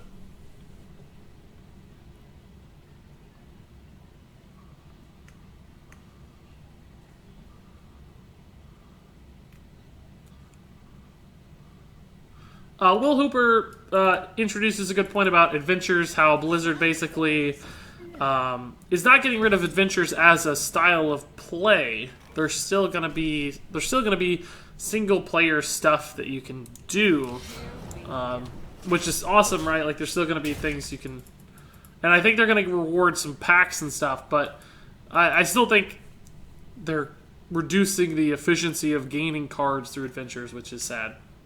But yeah, I'm glad that the mode is not totally dead, right? Like boss battles and stuff, which is fun. Hi Regis, what's in the Water Priest? Well, we'll know before too long here when this run is over. Assuming we don't go to 12 wins and I have time. But I'll show you guys either way. I'm not trying to tease you. It's basically the core is the water package with Finja and Bluegill Warriors and Murloc War Leaders. But the special sauce, the secret, is Herald Volage. So in other words, if you play Finja on 5, and oh god, I didn't end my turn. Whoops. If you play Finja on 5 and you get to activate him, in other words, you summon, say, a War Leader and a Bluegill, which is already a good play. That's sort of the water package that got popular at the end of last expansion. That's been very good. And then you play Herald, you get a second War Leader and a second Warrior for free. And of course, the way the War Leader buffs work is they're instant, even if it's a 1/1. So that War Leader becomes a 3/2. Your other War Leader becomes a 5/4. Your Bluegill Warriors then both become 6/3 chargers. I guess one's a 5/3 charger at that point. So you get like this insane board, because Herald's a 5/5. Your Finja also gets buffed like crazy. So unless they have like the exact brawl or, you know, any sort of perfect answer, they're basically doomed. And then even then, you can do stuff like Divine Spirit your War Leaders to make them sturdier. Even just Herald Volage, like War Leader into Herald Volage is a decent turn. It's a 5/5, a 5/4, and a 3/2, all summoned for 9 mana. And you also can play other cards off that synergy too. And then beyond that, it has like the combo pieces and some other things as well. This guy got off to a crazy good start. I hero powered here to kill this, then he taunted to steal it away, so it's really annoying.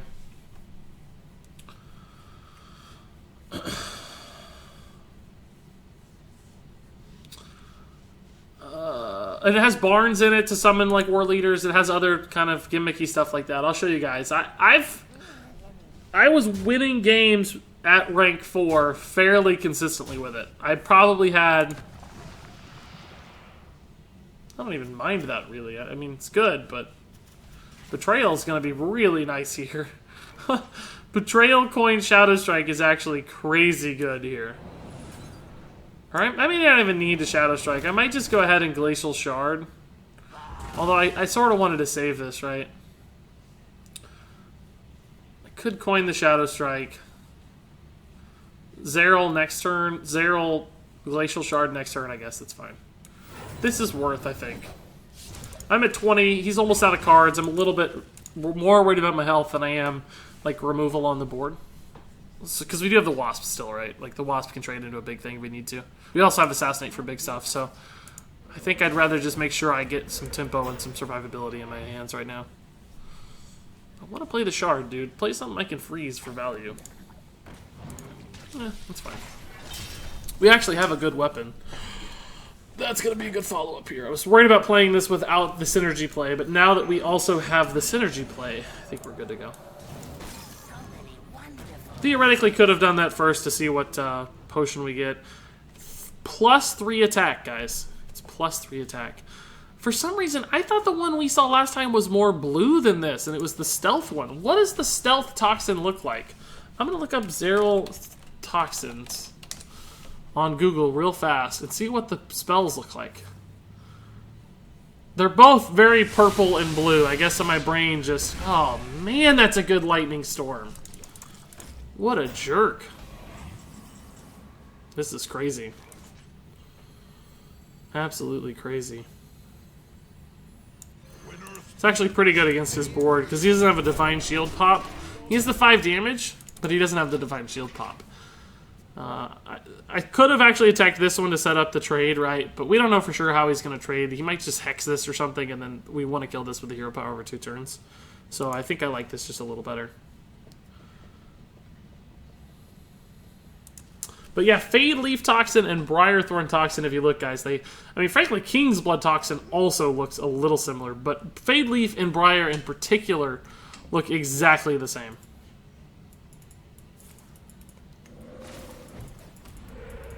So Laris46 says, dude, I'm looking forward to it in regards to the Water Priest. He did have the ping effect, unfortunately. Thank God he didn't roll Healing Totem. Would have been really bad for me. Healing Totem probably would have won him the game, in fact. I mean, think about it. He would have gotten 2 cards to refill his hand. He would have denied the trade onto the Squirming Tentacle. Like, that would have wrecked us. But instead, we get an insane, pretty insane follow-up, honestly. He doesn't really have any good trades except this one. He can still roll a Healing Totem and get quite a few cards, unfortunately, but it's the best I can do right now. Don't be healing, don't be healing. Oh, that might be bad too, but he's real sad he didn't get the Healing Totem. But I mean, he can't be salty that he didn't get Healing Totem because the fact that he got Northshire Cleric is totally random too. Like, the only reason he had a super random high roll is because he already got a super random high roll. It's not like it was an expected play. So I don't think you can be salty about that.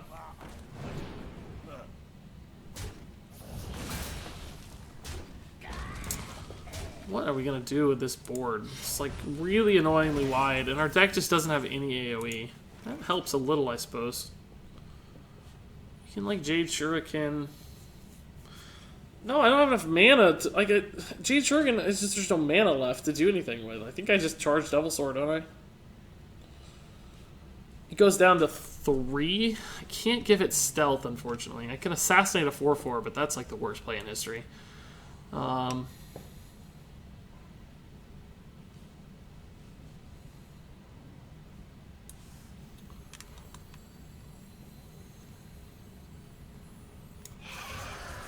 This is going to look a little weird again, but I think the only way he gets back in this game is some random crazy card draw off that. And again, we have a super late game deck, so I'm playing very defensively with my minions instead of what normally I'd like to go face and not trade into a 1/2, right? But see, look there, like, kind of rewarded. That's a great play. That saved him 7 health. Jeez Louise. That is actually annoying.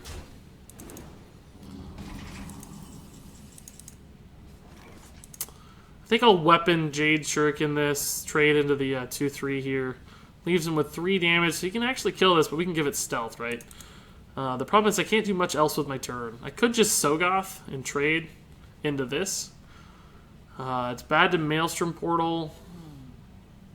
But then he only has, 5 damage on board. Maelstrom Portal would give him 2 extra. That would do 7 to the Sogoth. The Sogoth would still live. I can't give the Sogoth... Why do I still think I have stealth? Oh my god! I did it again. I've been talking about these like they're stealth again. It's like I'm forgetting that there's any other minions available or any other options available. Oh my god, my brain is just fried, I guess. Regardless, I don't think the portal's very likely. So I'm gonna make this, or yeah, Maelstrom Portal's very likely. So I'm gonna make this play. Man. Regis, what's your favorite Hearthstone card of all time? The old Ancient of Lore, before it got nerfed, was my favorite Hearthstone card of all time.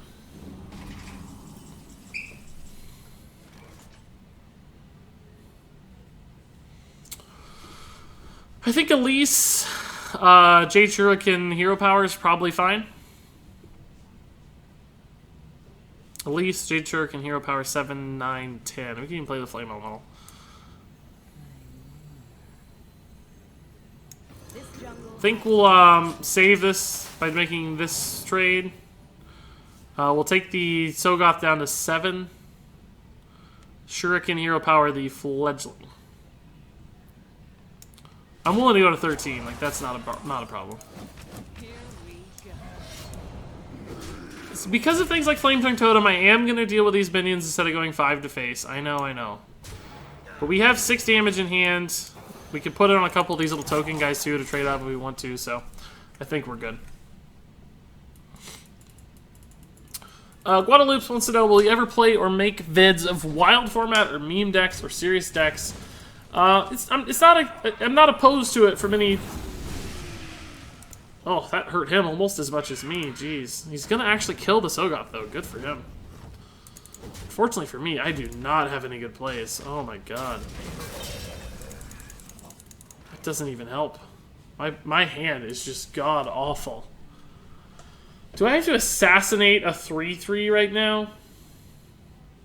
And play a tempo big game hunter? I think I do. Good god. Might be the worst play in history of Arena. God. That actually helped him a lot. It was definitely better for him than for me, because he got to clear the Sogoth. He dealt with 2 of my dudes. He killed 2 of his dudes, but he also killed my 6-1. Hammer of Twilight. That's actually a really good card. Ugh. God, my hand is just awful. We gotta go all in, guys.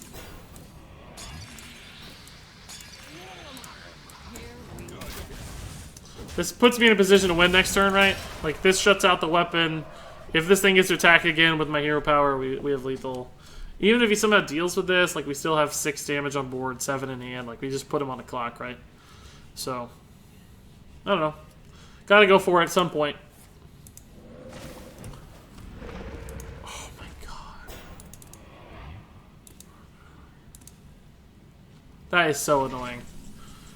Tar Creeper. I mean, we're just gonna trade, right, and go face with our dudes.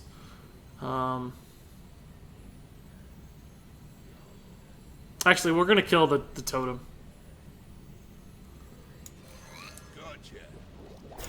He saved himself, though. I meant to kill the totem, but it's fine. It's fine. It shouldn't matter. I didn't care about the spell damage so much as I care about the fact that he might roll a taunt totem. Like, the taunt totem is more disruptive. Like, we decreased the chance of rolling taunt totem by so many %. This actually does not give us an eviscerate lethal because we don't have a combo. It's not a bad draw because he gets 2 cards, but he's out of mana is the problem. Yeah. Cool. Woo!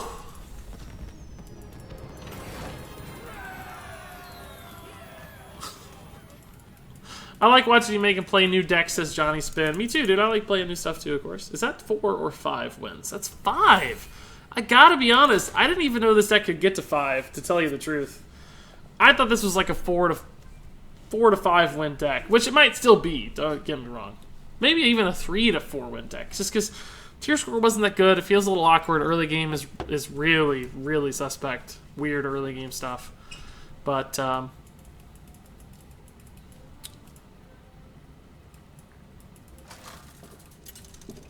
why did you not play the Murloc to ping and weapon?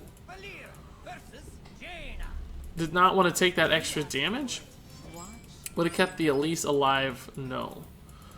The Elise only died to the weapon that he played the same turn he killed Elise. So I think we did keep the Elise alive.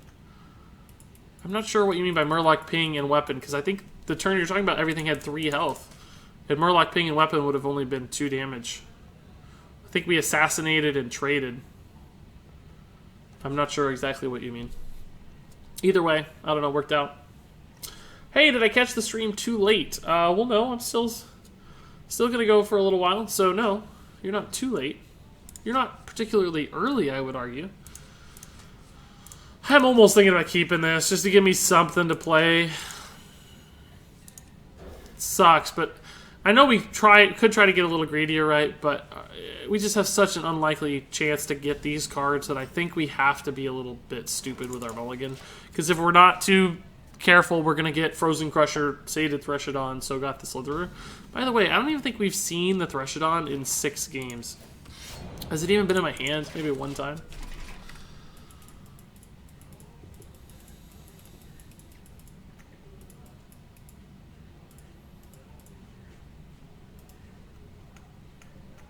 Good play, Regis. Thanks, Master Mario. I don't know exactly what play you're referring to, but I appreciate the kind words. Don't always make good plays, so when we spot them, they're certainly worth calling out. I'll say that much. So thankfully, this guy has gotten off to the worst start in history. Happy to play the 3-mana 3/3 just to get on the board, right? We can kill something with 4 health this way, basically.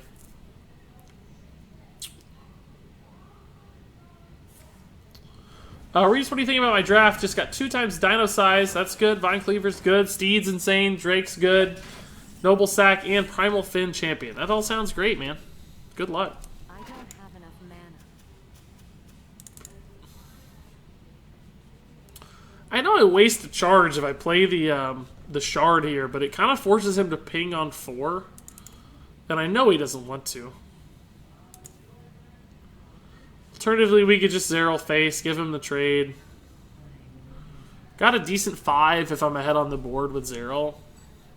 With Doomsayer. Yeah.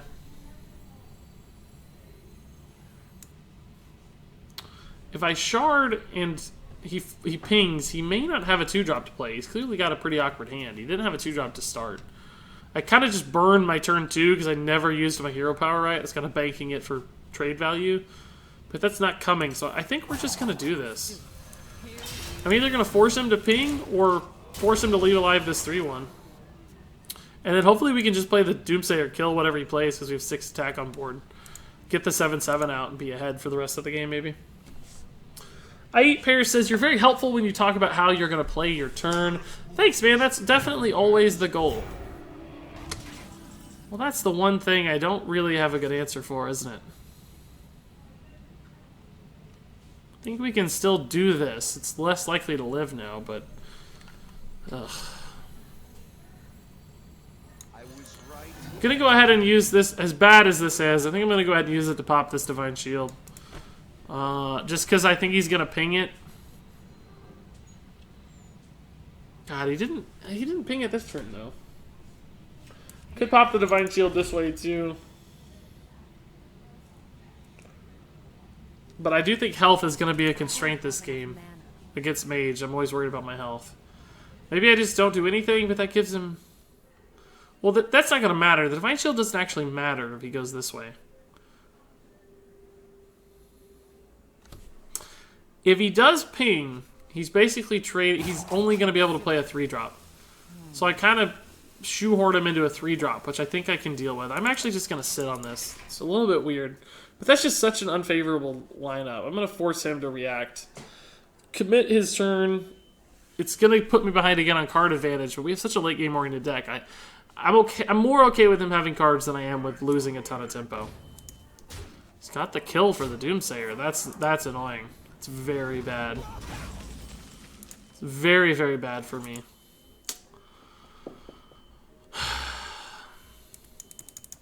Let's see what we get here. It could matter. The deal 2 damage one's actually pretty good. This is not going to be relevant, though. I mean, I'll take it. It's card draw, whatever. Here we go. I gotta send this in now, because the ping is just too good for him. He can clearly trade this way, but I can use the weapon to finish it off next turn. Maybe hit a Betrayal if he gives me that opportunity. There it is. Great. Oh, pretty good Betrayal, actually. Well, this goes to 4, I guess. Not perfect.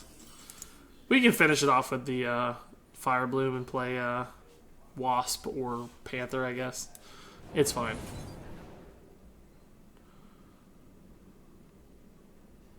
I gotta do it. We're too far behind on. This saves me 1 life. Gotta play the Wasp, because we're going into 7. Like, it's probably going to be something pretty big. We can play Elise, Panther next turn if we need to. We can Hero Power and Venom Weapon, but we're at 16. So Venom Weapon is, like, real annoying. Why did he well-played us already? Jeez, we're not dead. He can't possibly kill us from 16, I don't think. I mean, he might have, like, 4 burn spells in hand, though. Who knows? That doesn't help our Wasp play much. I think we just go ahead and do this. We gotta leave the 3-1 out there as much as it sucks. Gotta leave this out too. Going out of 13 is bad, but we have to get some value off this, I suspect. Plus, I mean, we only removed 1 damage actually by killing that thing, right? The fact that he felt compelled to trade is a good sign.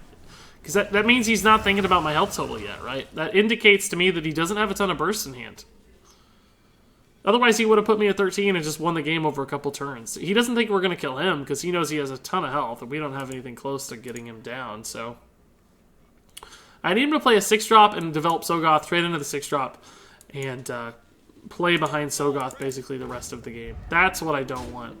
See, like, he could have put me to 9. Was that not worth it? That's like the worst, because I can't... Divine Shield breaks the effect here, and I can't use it, so... He has 6 damage on board. He won't be able to kill this right off, but... We don't get much in return by playing it, right? We're just really far behind right now. He has so many cards in hand, too. It's not like we're going to get ahead anytime soon. Double Fireball wins the game. Outright. We might have to send this Wasp into the Argent Commander, depending on what he plays.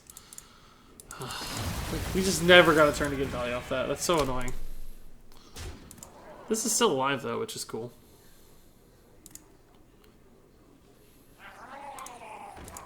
We need a Fan of Knives in this deck. Look at this. Look at this.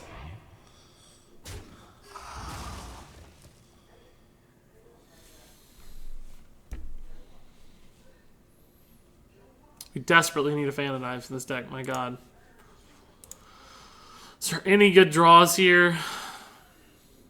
Bog Creeper. Jade Shuriken actually wouldn't be terrible, I suppose. Frozen Crusher's not it. This is too slow. I'm going to set it up, though, because of the Tolvir. Like, Elise is cool, but doesn't actually do anything. We're probably just dead here. He's got a good value trade. He's got 6, 7. He only needs 5 damage in hand. Firelands Portal. But I can't play around that, right? Like, I just have to hope he doesn't have it and play the best cards. There's nothing else I can do. Oh, well, I can play around Meteor, I guess. God, that sure seals the deal. That sure seals the deal. We even had a stealth minion, too, so we actually had the... Well, it wouldn't have been perfect. He would have been able to target the 8/8 regardless. We could have had a Sogoth alive, though. We could have had a Sogoth alive. But it doesn't matter, we're dead.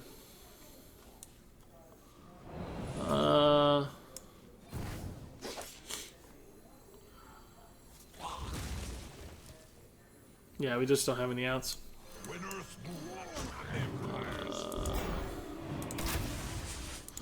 Can try, but we just don't have it. It's not in the cards today, boys.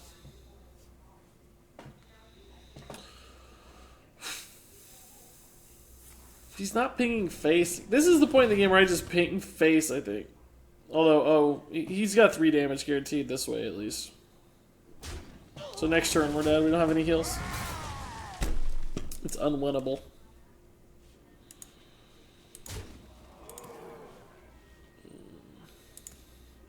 Let's see. If we played around Meteor, we'd be at 3 health right now. But, wouldn't matter. Here we go. GG's.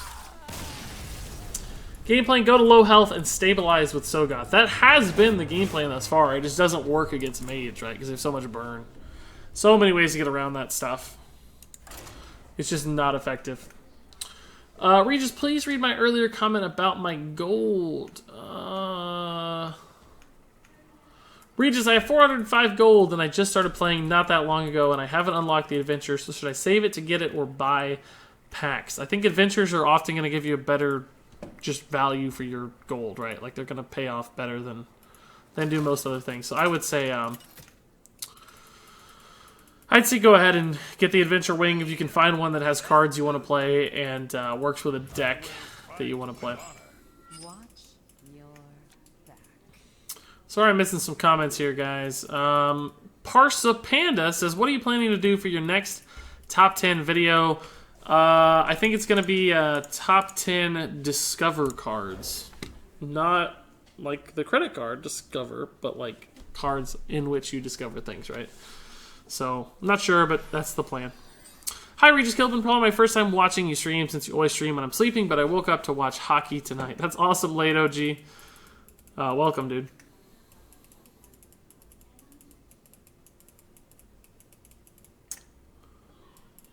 To think that Cthulhu Warrior was so OP merely 6 months ago. Was it only 6 months ago? That doesn't sound right. I don't remember Cthulhu Warrior being OP in December. I remember Pirates and Small Time Buccaneer dominating. I think it was more like a year ago. Cthulhu Warrior was OP. But I did love Cthulhu Warrior, that's for sure. It was an awesome deck.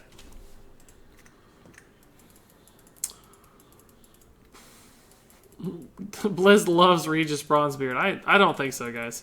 How do you plan to make a Water Priest? Well, this is not actually going to be a deck experiment. The deck is already made. So it's already made. It's got the water package, Herald Volage, some combo stuff, Shadow Visions, Radiant Elementals, some high health minions that taunt to protect the Murlocs and Finja and stuff. You'll see. This I have a feeling this arena run is going to close out here in the next game or two. So I'll still have some time to play the deck. I'll show you guys.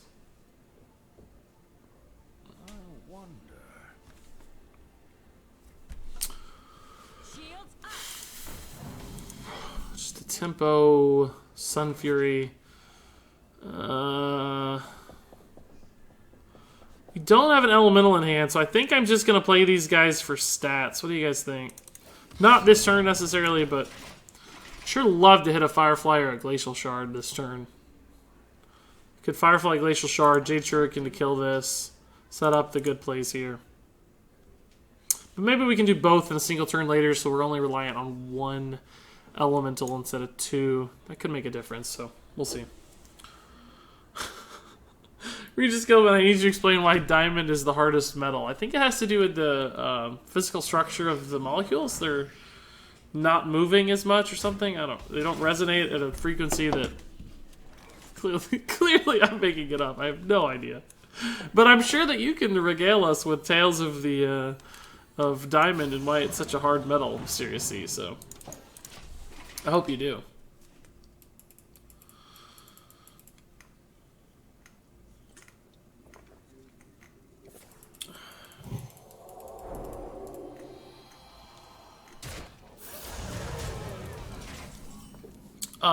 Johnny says, I still play Cthulhu Warrior now and again. What is this nonsense? Get this crap out of here. We don't want to see this. I think I'm going to have to kill that. I can just Jade Shuriken, Blowgill trade.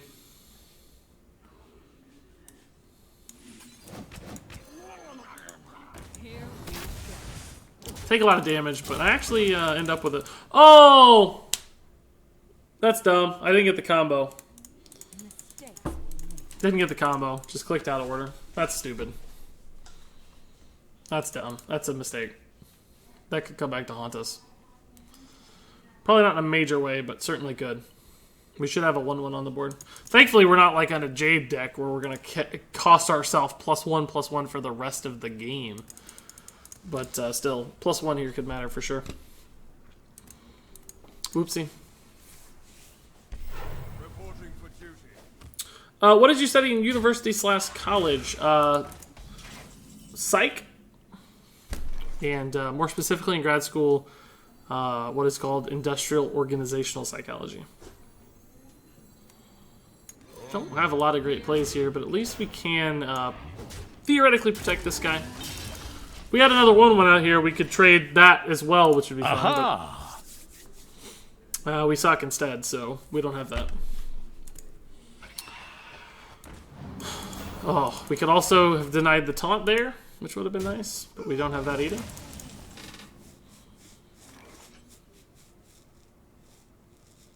Venom Weapon is actually insane here. It's actually just ridiculously insane here. I can't even describe how good this play is. That's a game-winning play right there from Venom Weapon. That is ridiculous. So good.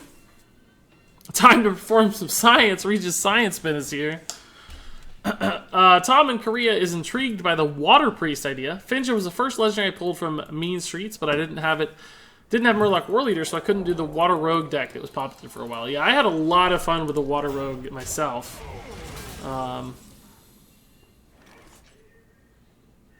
Well, this just looks like a fine play too. Here we go. I think I'm actually going to Thresh it on instead of Creeper here. just because it's more stats sooner, right? Like, in other words, when you got a death rattle minion like that, I think it's more advantageous to get it active early, because then you kill it faster, the death rattle comes out faster, and we don't necessarily need to taunt. We kind of could protect this guy, but it's Paladin, it's not like Druid where he's going to hero power it down, or Rogue where he's going to hero power it down, so I don't think the taunt's going to matter too much. So instead, we'll just leave it out there for now and taunt up later. Trade. Devil Sword trade? Is that stupid? I don't think it is. Once again, I think we're in a scenario where trading into all this stuff makes a lot of sense. I could taunt, but I kind of like the idea of taunting just in case he has like a Blessing of Kings or a Spike Ridge Steed. Because it means there's less damage that goes to my face, but it's off curve, and this guy just has more attack value for the next thing that comes out, right? Like Spike Ridge Steed would be pretty annoying though, because the health total would be awkward for what I have on board. We could just freeze it for a bit and maybe find a play later. But we can also Sogoth next turn for the big taunt, so I think we're going to be okay. It could go poorly. See, I'm glad we played this now instead of the Bog Creeper, because we get to make this valuable trade. Oh, I would have prep traded right there for him. Oh, he gets bailed out, though. That's so unlucky. That's so unlucky for me that he got bailed out there. Because he should have prepped... I would have prep traded, right? Traded in here in preparation of this incoming trade to kill this at 4 health. Because it's very unlikely I'm going to be able to kill a 7 health minion anyway, right? Like, it's possible, but not super likely. But instead, he gets bailed out with the Swordsmith. Either one of the other ones would not have mattered at all. I mean, ultimately, at the end of the day, it's fine. We still get to kill it, right? But I didn't want to, like, Shadow Strike trade this Thresh-It-On in, because this could be very valuable later, too.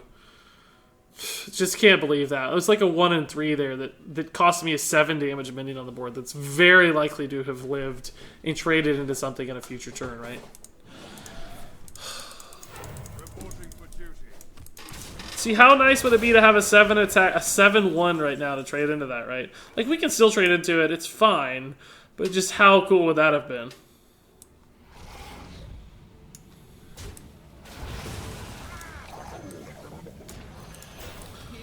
I wish I could clear the board every turn. Because every Dino Size, every Spike Ridge, like, it's all because there's a minion on the board, right? If he has another Dino Size, it's gonna hurt real bad, because I can't actually Shadow Strike it, because he'll trade it. Every night I can deal with, that's fine. Blessing of Kings wouldn't hurt too bad. It'd go to 6, so it wouldn't really make a value trade into here.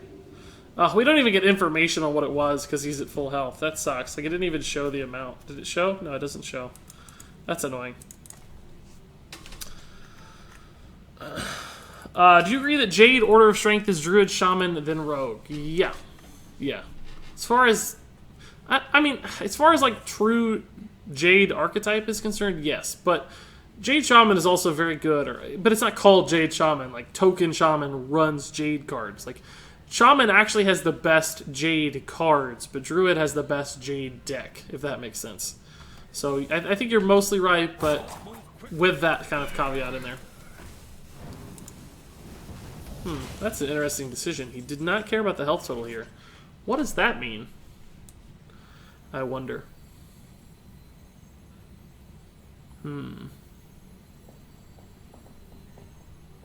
Why didn't he care about the health total here? What does that mean, guys? Does that mean he's going like equality next turn? I think it means I'm going to trade this into something is what I think it means, instead of like freezing it off the board.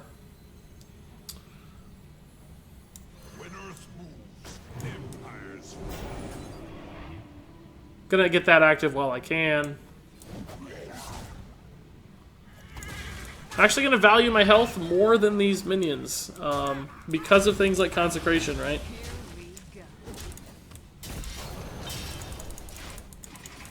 And my health is very low, so... And I made that trade because he didn't seem to care about pinging this health off. He cared more about the 1-2. Which didn't even make a lot of sense because there wasn't like there was a value trade he was preserving by killing that. Maybe it's just a weird play and I shouldn't have read so much into it. I don't know. We can just freeze that. Oh. I'm going to freeze it for now, and we can assassinate it next turn. This just gives me the most damage and the most tempo, right? Like, we might just be able to kill him next turn now, right? We have 11, 12, plus 4 is 14. No, 16, 17 damage, right? 11, 12, plus 4 is 16, 17 damage. And if he plays a taunt, this way I can assassinate the taunt and still get through for lethal, so... The tempo freeze is more valuable, I think. It's not going to silence it, obviously. Well, silence wouldn't help anyway, because it's dino size. Like, you don't want to silence a frozen minion. Yeah, we just win. Wow. That was close. That was scary. You don't silence a dino size minion, you idiot. I wish he'd silence it. That'd be amazing. Let's see.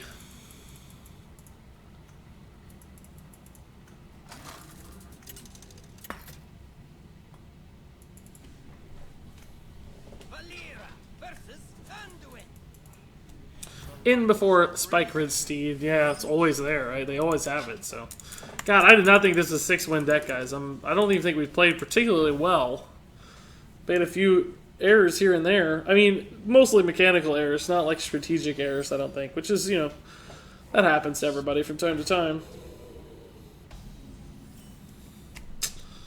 Ooh, that's the combo. I think we'll just hang out. No need to develop anything. Could take a little bit of chip damage against Priest.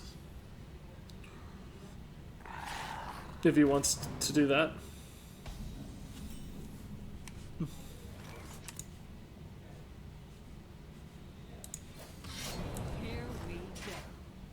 This is a little risky, right? Because he can heal it, but little does he know I can still kill it next turn.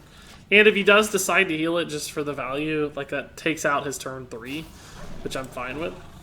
Might have to actually kill this instead now. Can Shiv, Coin, Shuriken to kill that, but I don't think I really want to. I think I want to freeze the 2/2 and Shuriken hero power the Thunder Lizard here. And then next turn we can Obsidian Shard, Coin, Dread Corsair.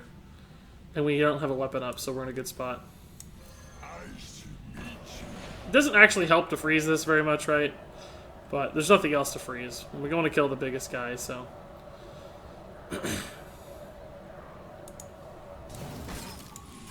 He actually nailed the combo this time. Well done, sirs. So he should take this trade here for sure. Hopefully denying this trade. But then I just get to Shard, Coin, Dread Corsair for the trade and a pretty solid minion. Ugh, that guy actually makes the Dread Corsair not very good, though. I think we still have to do it. It's just, it got a lot worse, right? Because now he gets to trade a 3/6 into a 3/3. He could heal it up to 5, and we don't have a great way to deal with a 5. We could Shiv, trade, Shard. Maybe Betray if he does something stupid. So I guess we still do this, but it feels a lot worse. What would normally be a pretty exciting play, it just doesn't feel as good now. He's getting low on cards already, though, which I think is a good sign for us, just because we have such a late-game deck. We don't have it yet, though, so we are going to need to get that stuff soon. Ugh, Imp Master's annoying. Not a good betrayal thing. So we can do the Shiv trade play, like I said, but we don't have much else to do. Firefly, Firefly, that sucks. It actually doesn't line up terribly against Imp Master. We get the Frosty on 6, but maybe the Shiv gives me a good target. I don't know. Not yet. It's a pretty bad Priest target in general, actually.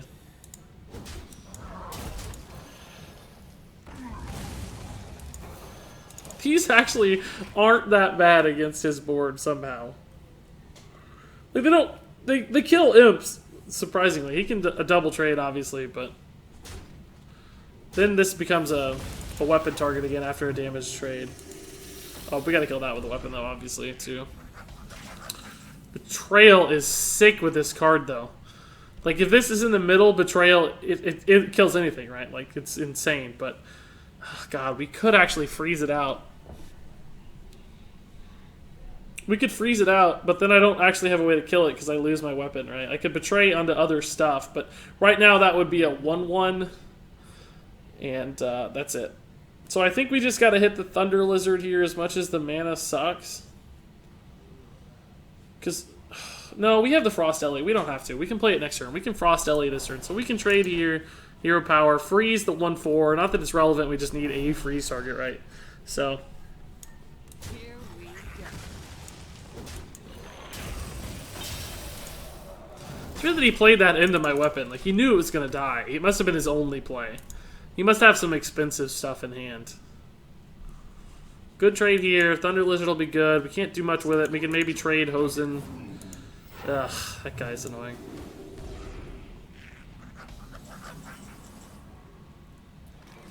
Second rate Thunder Lizard might be better.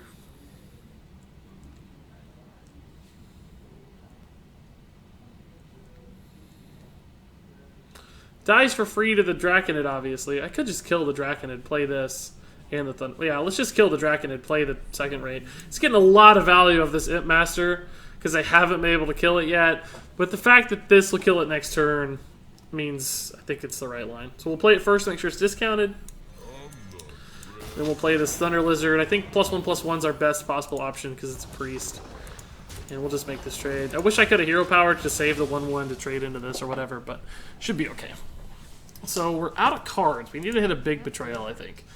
He has more cards than I'd like. He has more than us, to be specific. But as long as we hit the right stuff, like as long as we get one of these cards soon.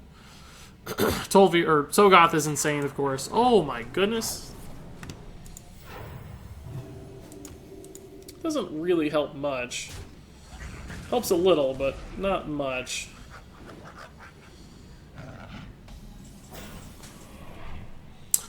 Ooh, Eviscerate's good. Sick.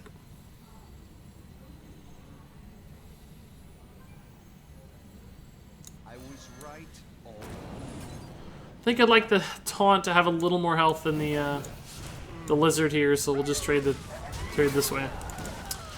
And of course, Eviscerate the guy with the most damage.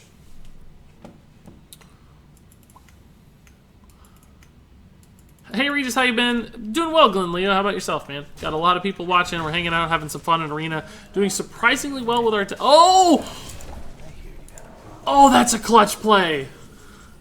Wow, that's a good play. Oh my god. That's a good play, guys. Wow. Ugh, I can't even do anything with this. Like, I gotta send both these to face. No, I gotta trade one, because then I gotta keep the Bog Keeper alive, right? Like, if I don't kill one, he just gets to kill it with the what's on board.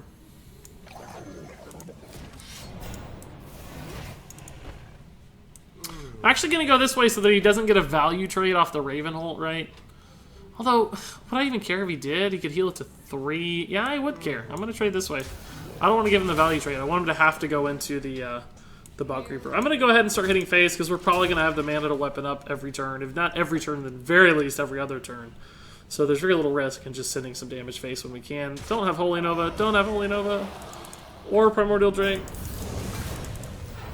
Really glad. Well, value trade wouldn't have mattered. That's a good draw for sure. I take that. I can't take chip damage at this point. I can re-weapon, but I can't trade into that to get the health more right. We can trade Hosen Healer on this guy, which is pretty cool. I need him to have some bad cards, though. I don't care about that heal. The 4/5 is more annoying. The fact that it doesn't really set up for Betrayal is also annoying. That's a good card. That's a pretty good play, guys. And imagine what was the choice? They wanted me to take SI7 Agent for Envenom Weapon. How many times has Envenom Weapon won me the game straight up? Like 3 games, maybe now? At least 2, probably?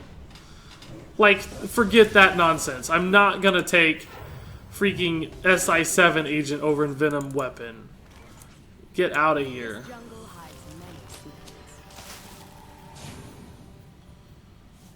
I actually have to make this trade, I think. Not that Priest has a lot of buffs or anything that would hurt me, but... Thank you. I'm at 8. That would take me to 7. I guess actually I need to start going face. I gotta get some damage in. This also theoretically forces him to, like, make a trade before he has the knowledge, right? Like, he... You know... It's probably not gonna matter, but if he gets, like, Eviscerate and he traded the wrong way or something, it could have made a difference. Like, you want to give them the knowledge of what card it is after they've had to make a play, right? Like, he had to make a decision and then make a play. I'm just going to betrayal that because I can't afford to take 4 damage.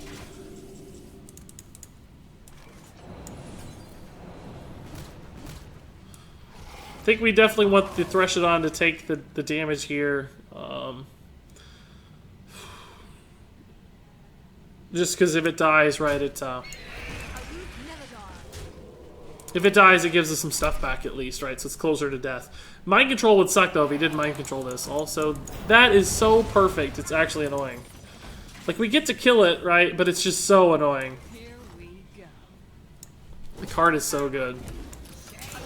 So now we're just in a race. It's going to be hard for him to do 4 damage in a given turn. Unless that's, like, exactly Eviscerate, which would be really annoying. The rogue cards are more likely to give him damage than the priest cards are, right? Holy Nova's a sick play, too. Thank God that has its effect, at least. Jeez Louise, dude. It's really good. Oh, Sogoth is so good, though. So good. I have to kill this to protect the Sogoth, even though I lose a lot of damage, potentially.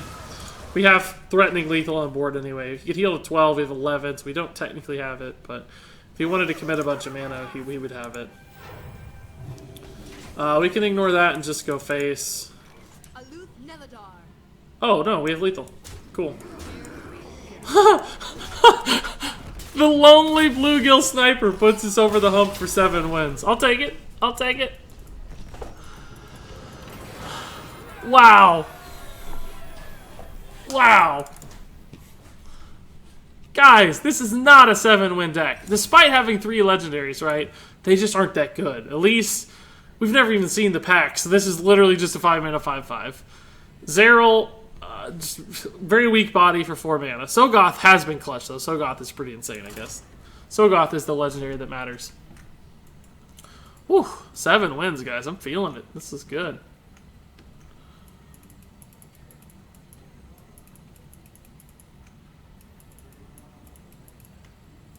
Hey Regis, I just watched your top 8 tips to Legend and I was wondering if you could post a link to the deck tracker because I'm low-key scared that I might press a virus by accident. Sorry for the long message. Why don't you send me a note on Twitter? I'm not going to be able to do it right now, but if you tweet me and remind me, I'll be happy to tweet you a link. And everybody else, therefore, a link too.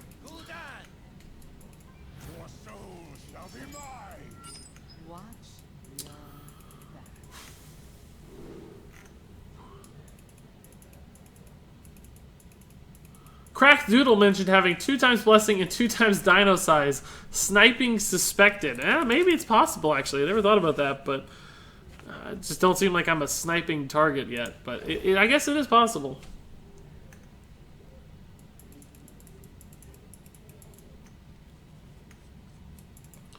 Toonish Link says, I was at the MCM Comic-Con on Sunday, and apparently the next Hearthstone expansion is, quote, cool, with a wink from a friend. I don't know what MCM Comic-Con is, but I gotta know more about your source here, Toonish Link. Cool would certainly imply Northrend, based on the way you've said that, so maybe we're gonna have a Northrend expansion? That'd be awesome.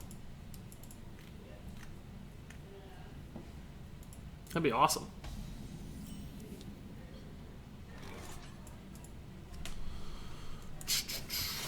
Hero Power's fine. Don't have much else to do. Can play this on 3. It's not bad. It's a Grizzly. We don't have anything else to do, so it's probably going to be the play. Hopefully he taps here, gets me a little ahead on board. That's actually fine, too. It doesn't really threaten the Dread Corsair. The question is whether or not we want to Hero Power it.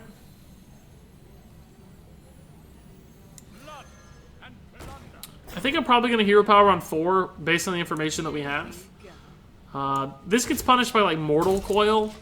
But he doesn't want to make this trade most of the time, right? Because it doesn't do anything.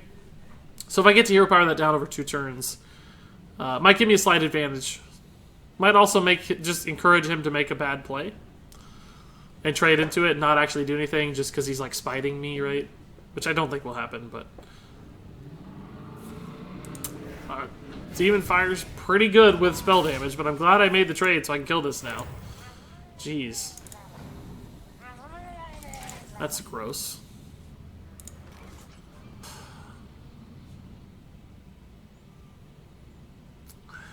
I don't have any plays. As stupid as this is, I think this is the betrayal turn, guys. So bad. But I think it's the betrayal turn. I don't have anything else to do. What else am I going to do? Nothing to play. Has to be betrayal.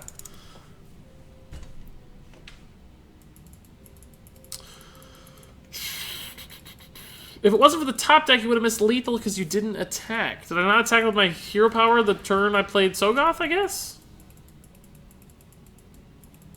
I'm not sure exactly when that would happen. Maybe so. I don't know. You guys are better at spotting that stuff than me half the time. I might propose that with Sogoth, I didn't have the mana to re-weapon. So maybe I was thinking about saving the hero power over multiple turns in case I needed it, but that would be an excuse, I think, most likely. It sounds like I just misplayed. Who knows? I think I'll just develop this, right? It's not good, because we just re-hero powered, but we're not going to play the Blowgill or the Shard on their own. I might actually just play the Shard to get some stats on the board. But then I don't have a turn 6 play. I also lose my ability to activate an elemental in the future if we draw one in the future in a more controlled setting. He might have Mortal Coil too, which gets punished. So I guess we'll just hold. We don't have to play it. The Tempo Freeze might be way more valuable than anything else. Regis Science Bin, thank you for the follow. Appreciate it.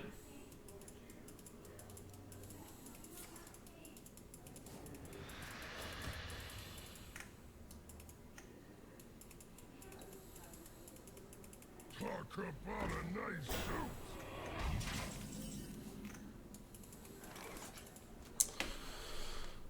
Well, that's not much of a play, but I honestly don't have anything to do myself, so I think I just play the Tempo Game Hunter. Sucks. We're both making terrible plays. The problem is he's getting to life tap while he makes terrible plays, and I'm not. So he's getting a little farther ahead on card advantage, which is a problem. It's going to put us in a tough spot. If he has any sort of good late game twisting nethers and stuff, our late game, Sogoth strategy is not going to work against this dude. That's also a problem. God. I can kill 3 of them. Leaves 3 on the board. I think I'd rather just play the Threshodon and go face, honestly. I just can't deal with all these. Like, what am I supposed to do? I could hero power one, but I honestly don't even think it's worth it. I think I just kind of have to let him sit out there and do my own thing at this point. Maybe next turn I can freeze a big guy and Blowgill 1 down, like kill him over time. I don't know. He might trade into stuff with him. I suspect he'll certainly kill the big game hunter, so that's 2 of them I don't have to worry about, for instance. He certainly can't Hellfire either when he's... Oh, God. Well, that was not a thing I expected to happen. Regrets. Not only... He's like killing our BGH. He waited to kill the BGH. Well, of course he had to because he wanted the max stats. But it's kind of a poetry that he killed the BGH immediately after playing this thing. At least I can freeze it, right? Can maybe draw and assassinate in the meantime. That kind of stuff.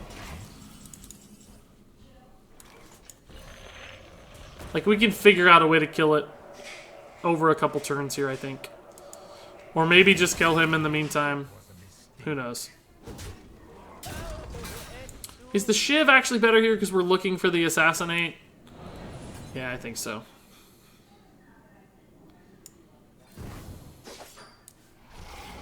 Giant Wasp would do the trick, but it's going to take too long, so...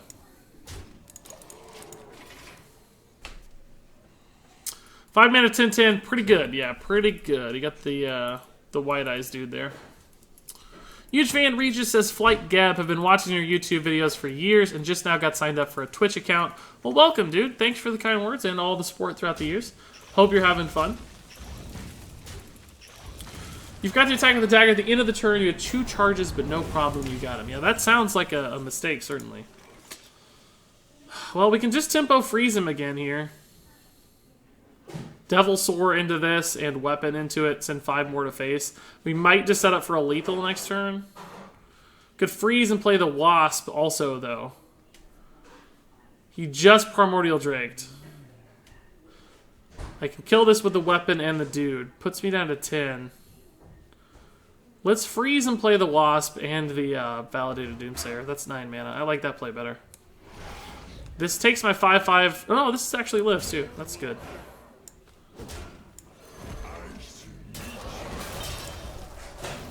If the Wasp falls through... I don't actually care about healing this, because I kind of want to just win the game right. This is 16 damage, 17 with the hero power, I think. 7, 9, 7 is 16, 17, yeah. So if he can't clear or deal with these minions, we just kill him. Otherwise, we have the Wasp for the value trade here.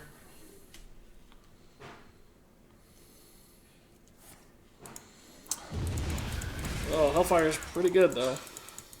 This lives, though. Nope, this does not live. Okay.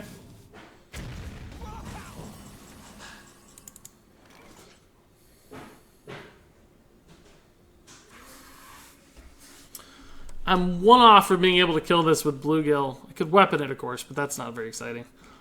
Do I just stall it with the taunt, guys? Like, is that a thing I can do?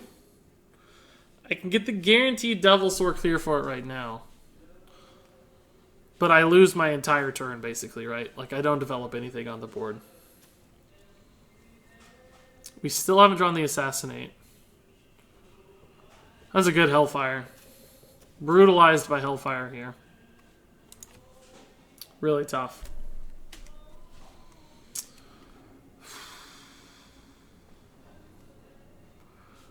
I think there's too many things that kill the second rate bruiser. I think I have to do this. There's like Blast Crystals, Siphon Souls, got Soulfire Trade, like a million things kill it. So I think I have to make this unfortunate play. He's low again though, so like Eviscerate could put me in the game again. We have 4 and Eviscerate would be 4, so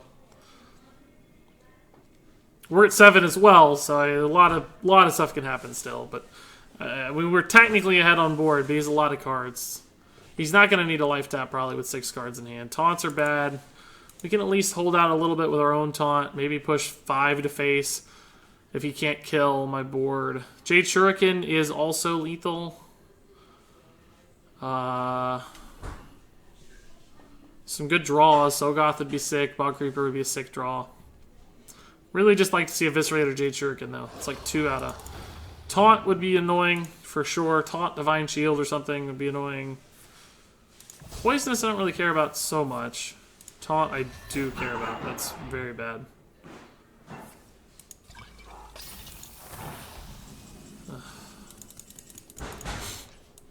That's not good, to say the least. It's not very good. I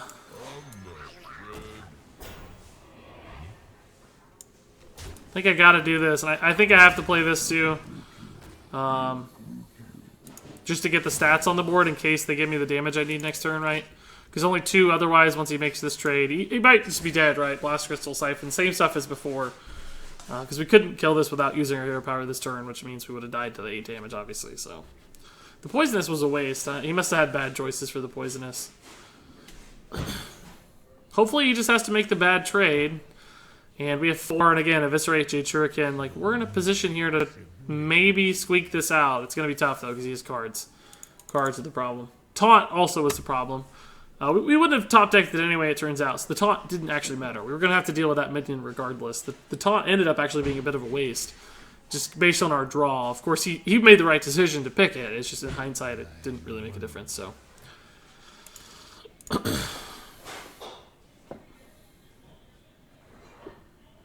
And of course, he has to attack, I think. Unless he can heal this or something. Oh, that's a problem too. God. I can't kill that even. I'm dead.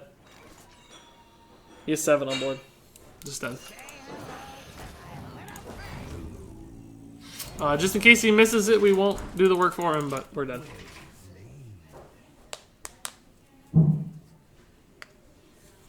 Should have traded Murlocs into the 10-3. We didn't have a 10-3. We had a 10-5, I think.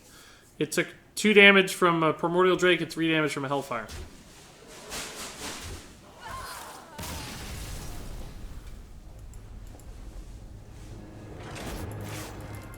I think it was Primordial Drake, wasn't it? I'm not sure what it was, but it was at 10-5, I'm fairly certain. Well, guys, honestly, I'm still actually really happy with a 7-3 run for a 68.9. That's overachieving, I think. That's a good result. Tough loss there at the end. We were real close to squeaking it out, but I still exceeded expectations, my own expectations for this deck. I'm sure somebody better could have played it even higher, of course, but you can't complain when you get 150 gold back for your Rita run. You can complain about this. That is absolute junk. You don't need common cards. Common classic cards for getting 7 wins at Arena. Whatever. Let's see how the pack goes, though. To be expected. Fairly standard final pack for me, although that's not really a final pack in the true sense of the word. So guys, I'm going to play for another like 30 minutes or so. That run took a lot longer than I expected. I do want to, as promised, play this Priest a little bit. I need to AFK though shortly, so I'm going to leave this list up for you guys while I go just take a 1-minute break. I really just need to pee real fast, and then I'll be right back. And we'll play, 20, 30 minutes of this deck, because I did promise it, and I do want you guys to see it. So I'll leave that up while I AFK.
Hey folks, I'm back.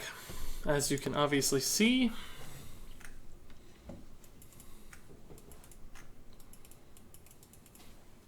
please notice me, boss. Says, liquidate your wallet to me. Well, hello, sir. You have been noticed. Tiny Finn Craven Video Games is back. Welcome back, good sir. Alright guys, so let's play this deck. I have the list up here. As you can see, the water package is sort of the central theme of the deck, with Finja, War Leaders, and Bluegills. So that's the thing that we've seen, right? You get Finja, you attack, you get a War Leader, Bluegill. It's a cool little board swing. 2 War Leaders are big dudes. This deck can capitalize on that even further with Herald Volage. It's a really cool 5 into 6 turn. Doesn't always work, but the deck also just runs other minions that are good with Herald Volage, stuff with Death Rattles or onboard effects. Same thing with Barnes, can summon cool little minions like that. So like getting a Finja off of Barnes is crazy good, because sometimes you get a 1 damage Finja that summons these other things. And getting a second Finja and a second War Leader, and getting Lyra off of Herald Volage is crazy. Lyra off Barnes is nuts. And then there's buffs with Divine Spirit, Inner Fire, same as expected. Shadow Visions to increase the consistency of the buff. Other good minions off Barnes and Volage, like Northshires and Crystalline Oracles, Tortolon Shell Razors. So combo potential. Sometimes you just win games with like a buff rated elemental, like any combo priest. Sometimes you win off Finja swings.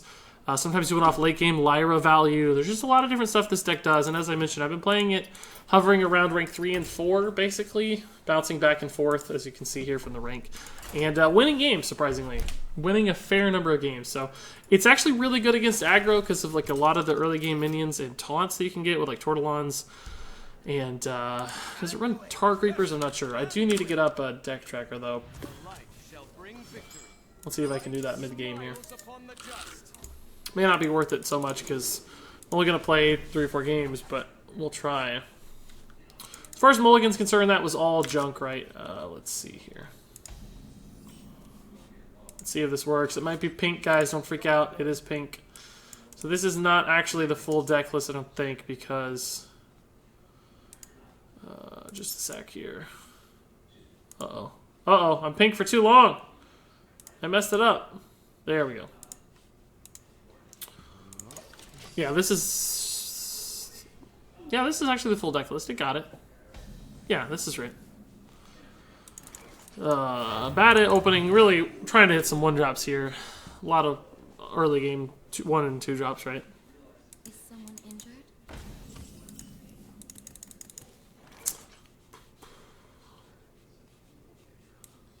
This should be fine. I didn't want to commit the Divine Spirit yet because of the card Shadow Word Pain. We can go ahead and commit the Crystalline Oracle, though. Like, I know it gives him a free trade and heal for the draw, but he can draw anyway off the Radiant Elemental, and I do actually want the card from this more than I care about the body, right? The body is not relevant. It's the card we want. So it doesn't really matter which minion he trades and heals, as far as I'm concerned. Actually, didn't go for the heal. That is intriguing. I can't really punish that, unfortunately. I think I'm just going to play the Tortolon. I could Holy Nova, right? Trade Holy Nova, kill this thing. But it actually gives him a card, because it heals my minion. I don't want to do that. I could go all in on this dude and go ahead and make him a 16 attack guy, but we don't have an Inner Fire to like utilize that yet. So I think the Tortolon's fine. It puts 2 Shadow Word Pain targets out there. I don't even know if I want to trade into these things.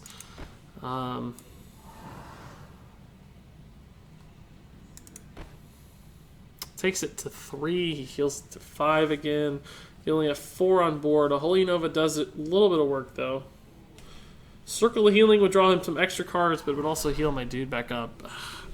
I guess I'll make the trade just in case the damage matters, and it forces him to commit to the hero power. I don't even know what kind of deck I'm playing against yet, so who knows. Once upon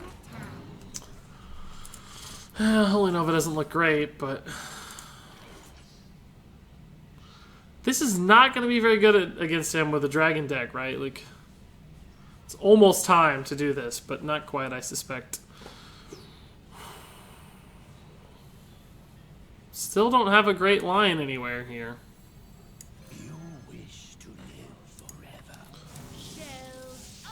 How many cards does he have? 8, so we can't really punish that very well. I think we'll just kill this, and I'll give him a card. It's fine. I need the health. I don't really mind too much. We have a catch-up mechanic here. It's not like he's burning cards, but...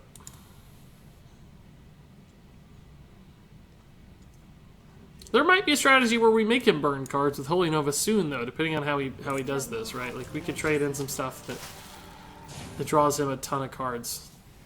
In fact, it looks like we're going to. Could trade here, Holy Nova, trade here. We'd leave Elise with 3 health, which doesn't actually help me much, I guess. Just burning the coin because he's scared of that exact thing. Smart play. I like it. Double Word Leader is a nice little double 5/4 whenever you can play those together, but not the kind of swing turn we're really looking for here. We could burn some cards, but just like we could burn 1 card, 2 cards, I guess. It's not really worth it because I don't know if the Holy Nova is good enough. Actually, I don't even know if we only actually draw him 2. I think we'd only burn 1 card. It's definitely not worth it. Let's just Shadow Visions here and see what we can get. There might be an opportunity to win the game. Although I guess we don't have enough mana for that. We could double to 12, 12, 12, 15, 17. We could do 19 damage this turn if we hit it, but I don't think we will. So let's Shadow Visions anyway, see what we can get here. Shadow Word Pain might just be worth it. It's fine. That thing has a lot of health. It's hard to deal with. This keeps my Tortolon pretty defensive against the Elise, which is nice. If we hit the Inner Fire, we're going to be close to lethal soon. As long as this board lives. If this guy lives. I expect a Draconid Operative here. Maybe the dude that destroys small dudes. Can't think of his name. Doubt it, though. He would have used it on this. Priest of the Feast, I don't really care about. This is a good attack by him, just because he got the free heal, but also it denies me any sort of crazy shenanigan plays. This might be a Holy Nova, but I really wish I had a Northshire Cleric to combo with it, right? This is going to die regardless if I Holy Nova. But I can Holy Nova first, put these each at 5, and trade into that. They'll both go down to 2. But we can heal 1 back up. Holy Nova. I could actually Radiant Elemental, Holy Nova, and Hero Power. I think we'll do that. Dragonfire Potion punishes me sort of hard, but I'm still only going to be at 3 total minions, so I don't think I mind too much. So we'll go here. And then we'll Holy Nova this way. And we'll trade here and here. And I think we'll go ahead and heal this guy since he has the most total health to work with for shenanigans, right? So Dragonfire Potion, like, yeah, it's good. I get it, it's good. We'll just reload with double Murlocs, though. Operative's annoying, for sure. Might just reload with... I can't play double War Leaders now, though, with Dragonfire Potion as a potential threat. I really need to see, like, a good card. I need a good card soon. I think that's our problem. Finja is bad against Dragonfire Potion, too, so I actually want to burn the Dragonfire Potion before Finja. Finja's also not that good because we have both War Leaders in hand, so that's not going to be our out this game. I think I can Northshire Cleric just to draw a card here. Where was this last turn, though? How insane would that turn have been? We would have gotten 3 cards off of it. Now we're just going to get 1 card off of it. Is someone injured? Take this to 6 to shut down the Operative, theoretically. If I commit too much, I'm just going to get Dragonfire Potioned.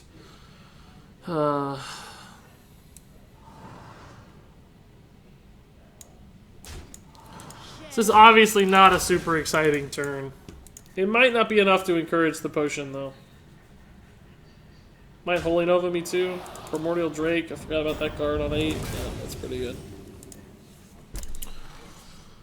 We can actually kill this with the Bluegill here.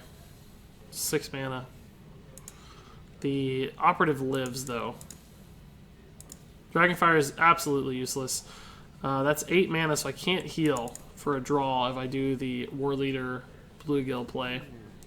Leaves me with 2/5/4 War Leaders. He kills 1. It leaves me with a 3/3 on the board. It's not very exciting. Could buff it into a 3/6 and then take it to 12.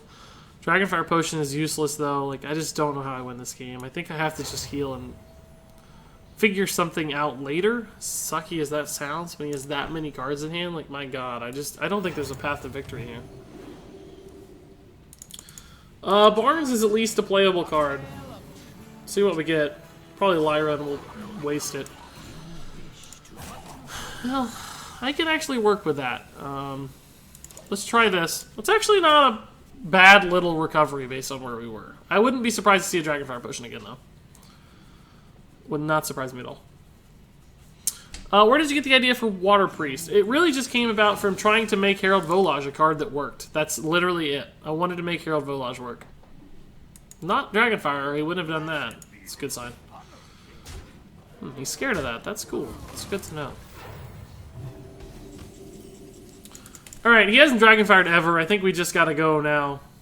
We can take that, what, to 5, so we can trade to kill this. It'll summon 1 more War Leader, which we can send into the Priest of the Feast. We can send the other one into the Good ball, Talon Priest, and finally we can trade in one of the 3/4s into the 3/5 to clear the board. Or alternatively, are we going to be able to kill him? We have enough damage? It's going to be 12. God, it's going to be close. I don't think we have enough to kill him, though.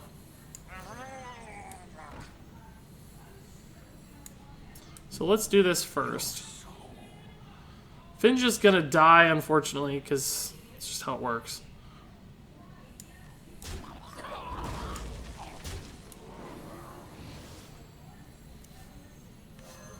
Oh, we got the other Finja. I forgot about that. Oh, I was thinking that was our Finja. We do get 2 Murlocs. That's pretty sick. So see, we actually have 15 damage right now. But it's not enough, so I think I have to actually clear a little bit here. Just because my board's actually sort of resilient to Dragonfire Potion right now, because we have 2 guys over the threshold. So, just go for it.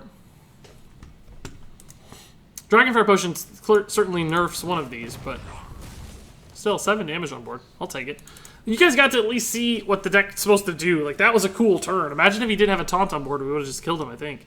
I think we had enough to just kill him. So now Finch is actually worthless as a summoner minion right now, so we can just go face with him as a 4/5 at this point, right?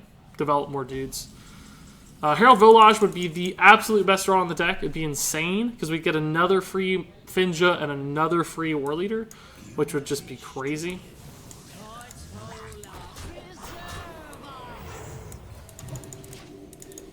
So he hasn't shown a Dragonfire Potion yet. He's got to have one at this point. Like, he's halfway through his deck. He picked up a Shadow Visions. Finally, we do save 2 minions, though, at least, so...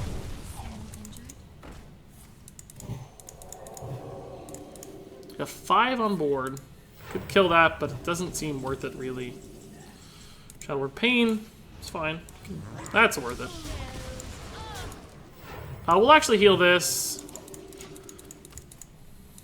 instead of this.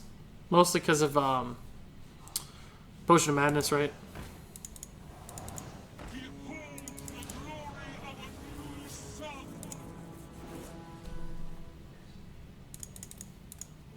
Pretty good turn.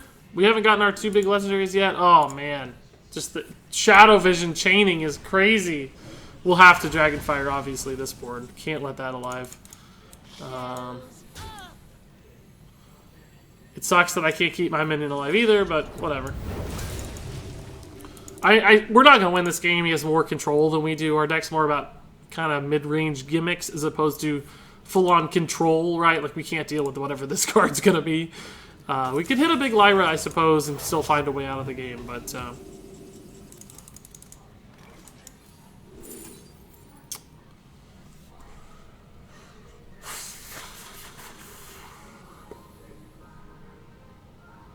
we don't have any Divine Spirits left, so... like... there's 2 more Inner Fires in the deck, and I just don't think I need that many. Like, I don't think that's how I'm going to win the game, because I'm never going to stabilize a minion on the board, so I think I have to take the... Power Word Shield, and actually, I might just go ahead and use it on this. I don't think I'm ever going to kill that anyway. I just need to find a card, right? Like, I need Lyra. I maybe could have saved it for Lyra, but I suspect the game will be over before that matters. Right? Because, you know, if I hold the Power Word Shield, even if we got Lyra the next turn, like, he's going to develop some big minions this turn. He's going to hit me for 6. We're going to take damage. We're going to be dead basically in 3 turns. I don't know. Thoughts on Silent Priest? It's a really good card. See, this is what happens when you fall behind in this deck. You don't do anything. Like, once you lose the board.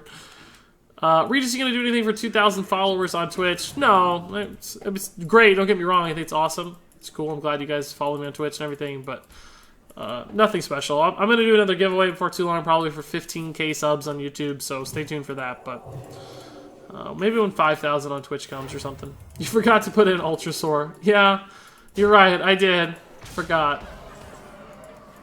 I forgot, guys.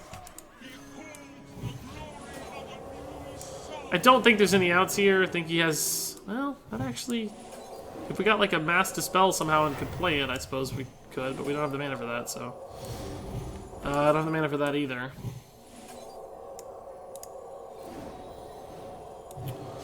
Silence does take some damage off the board. Night-Size Potion doesn't help other than getting me a new card. Another Silence would have been good. Yeah. Are we actually 9? Yeah, we're still dead. No, it's got 15. I got another... Well, Silence wouldn't have helped again, I guess. I don't think anything would have helped. By that point, we didn't have enough mana to make it work, so... Holy Fire Malagos. That's pretty good. It's not a bad play, is it? God, that game took a while. I'm only going to have time for like one more game, I think. But still... Isn't this deck kind of cool, guys? Like, give me some feedback here. I think it's pretty cool.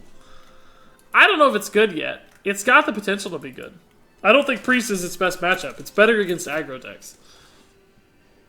It's got a lot of tools to beat aggro and mid-range decks. Mid-range with Finja, they just can't clear the Murlocs sometimes. And aggro, it's just got like the Shell Razors are insane. Shadow Word Pains are good. The early game minions are really good too. Could argue the Barnes, but I really want to hit some early stuff. Because it's probably Token Shaman. Shadow Visions are super slow, though. I like those better. Tom in Korea says, it's kind of cool, going to put it on Hearthstone. Maybe. I'm going to play it some more and see how it goes. And if I think it's a good deck and I start winning some games and get solidly above 50%, which I'm not sure is the case right now, then I may, in fact, make like a deck guide video on it and sure, put it on Hearthstone or wherever else. Huh, Devolve is pretty intriguing. Maelstrom Portal doesn't give me a good read on his deck yet. Which makes the Shadow Visions really hard, but I also don't know if I want to coin out the Talon Priest. Maybe I just coin out the Talon Priest. Play for tempo. It's pretty good with like Divine Spirit and stuff if he's token. Just makes early trades. We can heal it. Like it can even trading into the 3/1 and healing it would be a pretty good turn 3, frankly. I mean, Shadow Visions on 2 looks smooth, right? And we lose the buff. All that stuff sucks, but we don't know what we need from Shadow Visions yet. We might need a Holy Nova if it's token, right? Like I don't know, so I don't want to play this yet. We can even play the War Leader if it looks like it's gonna live. 3 mana 3/3 sometimes is enough in this game. It's gonna clear. It does look like token, of course, so probably not the worst decision to go ahead and play that.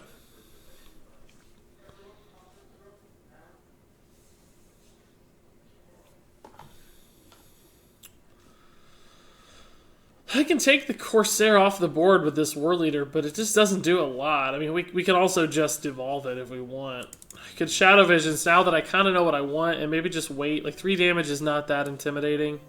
If we can hit a Holy Nova or Dragonfire Potion off this, we'll know we have some sort of like catch-up mechanic a little bit. Plus, if I save these to go together, that's much better. We can devolve plus Bluegill next turn to get the Flame Tongue off the board, which is so scary.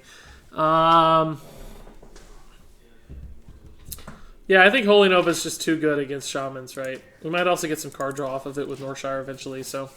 Whoa, look at all these cheers from Big Ben245. Thanks for the bits, dude. Much appreciated. It's going really well today. How about yourself, sir? MKH90 says, I like it as a former Anyfin player. Yeah, it's got all that Murloc love in it, dude.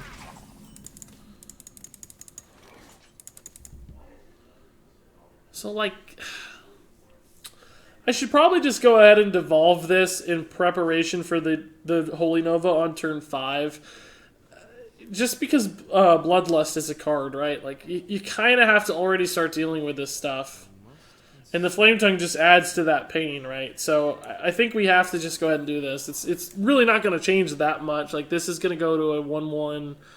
This could go to anything. This could go to anything. These are both going to go down to 1/1s. Even though they're already 1/1s, but now they lose the Flame Tongue Totem at least. So, well, let's actually Shadow Visions first, since that's probably where we're going to spend the rest of our mana. Shadow Word Pain is good. There's other targets we'll need to kill, so that's fine for later. That's fine. That's not dead to Holy Nova, unfortunately, but we'll see. We may not have to Holy Nova if he doesn't, like, do a lot of damage and stuff. We know Bloodlust is going to be coming, though, potentially, so, like, it's kind of already feeling like it has to happen. It just leaves him with 2 minions out. We've got the Dragonfire Potion to clean up, so maybe he gets convinced he can load the board because I just Holy Nova'd. I think I'll just do it. I don't always know the right plays, but... Since we have the other catch-up mechanic. Let's try it. Now I think we can actually just Shadow Word Pain and Tortillon here. Tortillon actually lines up pretty well against a lot of the board.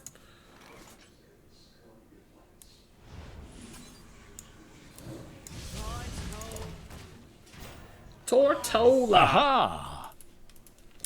Sparty Scott, thanks for the follow. Flight Geb, if I missed you too, thanks for the follow, man. It's been a while, but...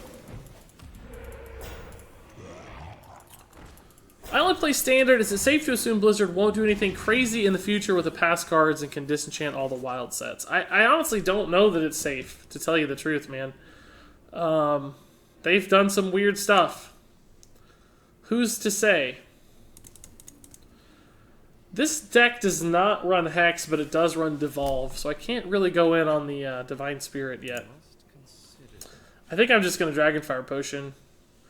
Unfortunately, his weapon clears my minion, right? But he actually developed quite a bit here with the thing from below. I guess I could just wait. Could just play Herald as a body. Could play like Radiant Elemental as a body.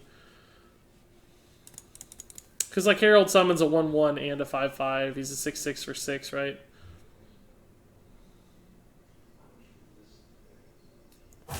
There's 3 cards left. If I Dragonfire, though, it's like my last big AoE, you know?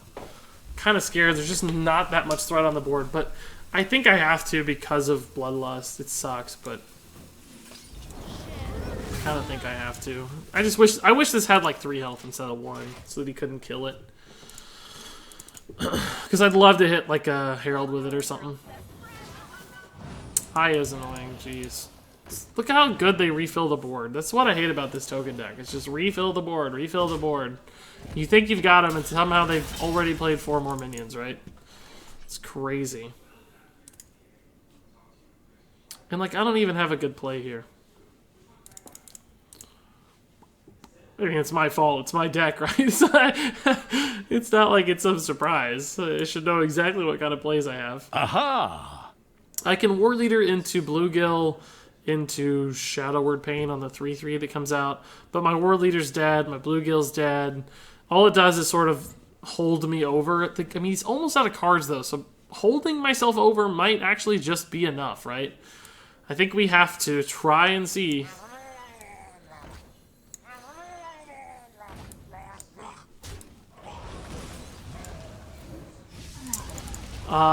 Radiant Elemental Volage is actually not the worst play ever for 8 mana. We could Divine Spirit for free. If we could hit like another spell, we could cast it too, like Shadow Word Pain or whatever. So, I think he has to trade into this War Leader, because he doesn't know why on earth I'm running it, right? Like, why does this guy have a War Leader again? Can somebody remind me why this dude has a War Leader in his deck? Oh, Tortillon's good too, though. Like, Tortillon, Radiant Elemental Heal is... Actually, Tortillon Divine Spirit is good until he plays Devolve, right? Like, I might need to hold this for game-winning potential. So I think I'm just going to Tortillon Radiant Elemental Heal face. As far as we know, he can't kill this on board. He might Bloodlust to get through it or something. And all of that's possible. Kavandra, thanks for the bits, dude. Appreciate it. Like that sign of support. It's awesome. Yeah, he's going to Bloodlust to get through it. It's cool. Good for him. He doesn't get much face damage, but he shuts down my Herald. I was hoping to hit a Herald on both of those, right? Like, that would be the dream. So now I need a good Herald minion. We need, like, Barnes into Herald. Holy Nova's not gonna do the trick. I guess Herald Divine Spirit Heal is fine. It totally sucks, but it could test the thing from below. He's still out of cards, so if we can stabilize here, might be alright. Imagine how good that turn would have been if he didn't Bloodlust and we had the 2 minions still alive. That was the dream and the prayer. We would have got both those guys as 1/1s, which both of them had nice active effects at that. He's gonna kill my darn Herald. No, he's not. Okay. I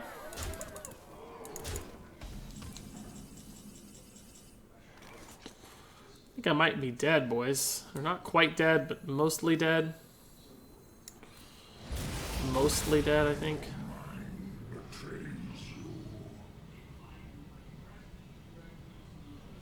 Let's just go ahead and do this. I mean, it's an out. So we need this to be a dead draw. Like, what do we want that to be? Maelstrom Portal, I think, would be the best draw. Give me a Maelstrom Portal. This Flame Tongue Totem sucks. Evolve. Oh, I need Inner Fire. I'm healing my face instead of the Volage because I don't think the difference between that being a 17-17 and a 15-15 matters, but my face health does matter. I might still be dead to Jade Lightning, right? Like, Devolve. I'd rather have that, frankly. It sucks that he gets 2 cards, though. Like, he's going to get a lot of draw off this.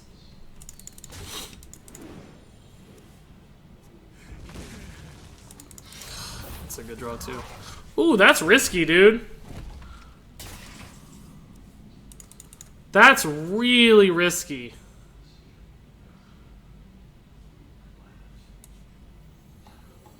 Huh. I'm gonna make a play here, guys. I'm gonna send the Bluegill into the Searing Totem so that the only thing that can kill this at 5 health is his face and his Jade Golem. But even that only puts him to 14 over 2 turns. It's not enough. And I don't have any top deck damage in my deck.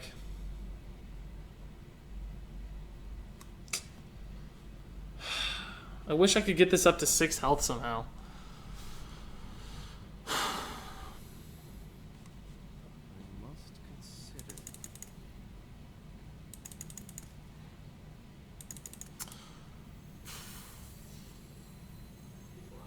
This is such a bad... Like, I could have got Barnes, Finja, Lyra, a Cabal Talon Priest. A lot of good cards to get, and I got the Bluegill Warrior.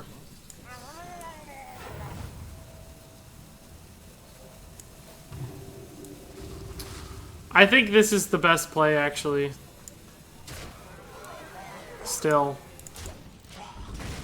I just don't think I have a way to do the final point of damage, right? That's the problem. But he doesn't know that, really. Oh, you're kidding me. You're absolutely joking. You're absolutely joking that he gets the Lyra before I do. Unbelievable.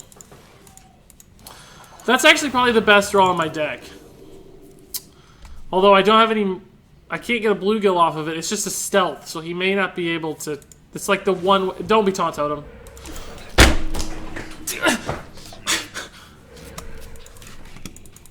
I need Shadow Word Pain, I guess. Like, are you joking?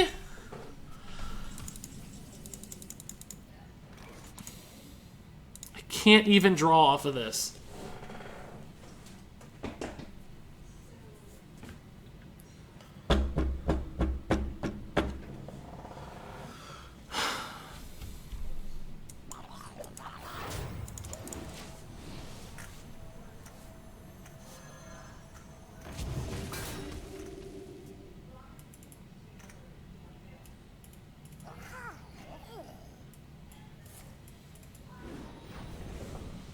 Oh, the deck helper's on top. Yeah, shoot. You guys gotta tell me that sooner. I'm sorry. Card list got long.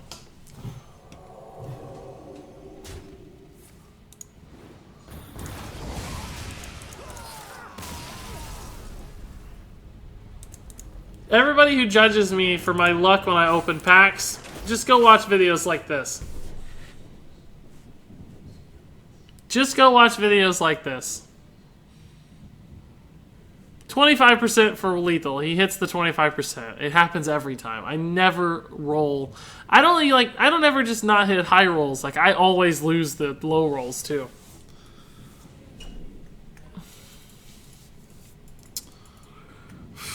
That was a rough one, guys. That one hurt me to my core. That one absolutely hurt me to my core. Hurt me to my core. That was tough, boys. Tough, boys. We hit the one good inner fire, but I don't think that made up for, like, the 47 other unfavorable events. But anyway, I'm still happy. That was a fun game, a fun deck. Clearly, I'm having a ton of fun with that deck. It's nothing anybody suspects. They lose their minds, I feel like, when they see the War Leader. I'm still refining the list, but it's good. We never even got a Lyra, though, that mattered. We got one. Never got the good Herald, which is... I understand that's a risk, because it is a fairly inconsistent card and might actually be the weakest point of the entire deck. Who knows? maybe it's worth cutting, but the water package is worth keeping. Because sometimes, just like the Divine Spirit, Murloc stuff can go a long way. Plus, being able to buff a Finja with like Divine Spirit as a stealth minion is really valuable. There's been games where I've just buffed him to 16 and won, right? So, anyway, I'm done, guys. 3 hours was the goal. 3 hours has been achieved. So, that's going to wrap it up for me and tonight. And it's been a ton of fun. I'll be back tomorrow night too, though. So, be sure to come back roughly about the same time I started tonight. So, if you want to catch more fun Hearthstone, I don't know what I'll be doing. Maybe a deck experiment. Maybe some more of this. Maybe an arena run to wrap it up. We'll have to see tomorrow how I feel. But anyway, it's a pretty cool deck, and I'm having a lot of fun with it. So thanks for experiencing that alongside me. And thanks for all the cheers tonight, guys. Thanks for the comments. Thanks for all the love, as always. If you're not already following me on Twitter and or YouTube, you should definitely do those things because I like talking to you guys and putting out stuff every day for your enjoyment. So hopefully it is, in fact, enjoyable. But anyway, guys, thanks again for watching, and until next time, game on.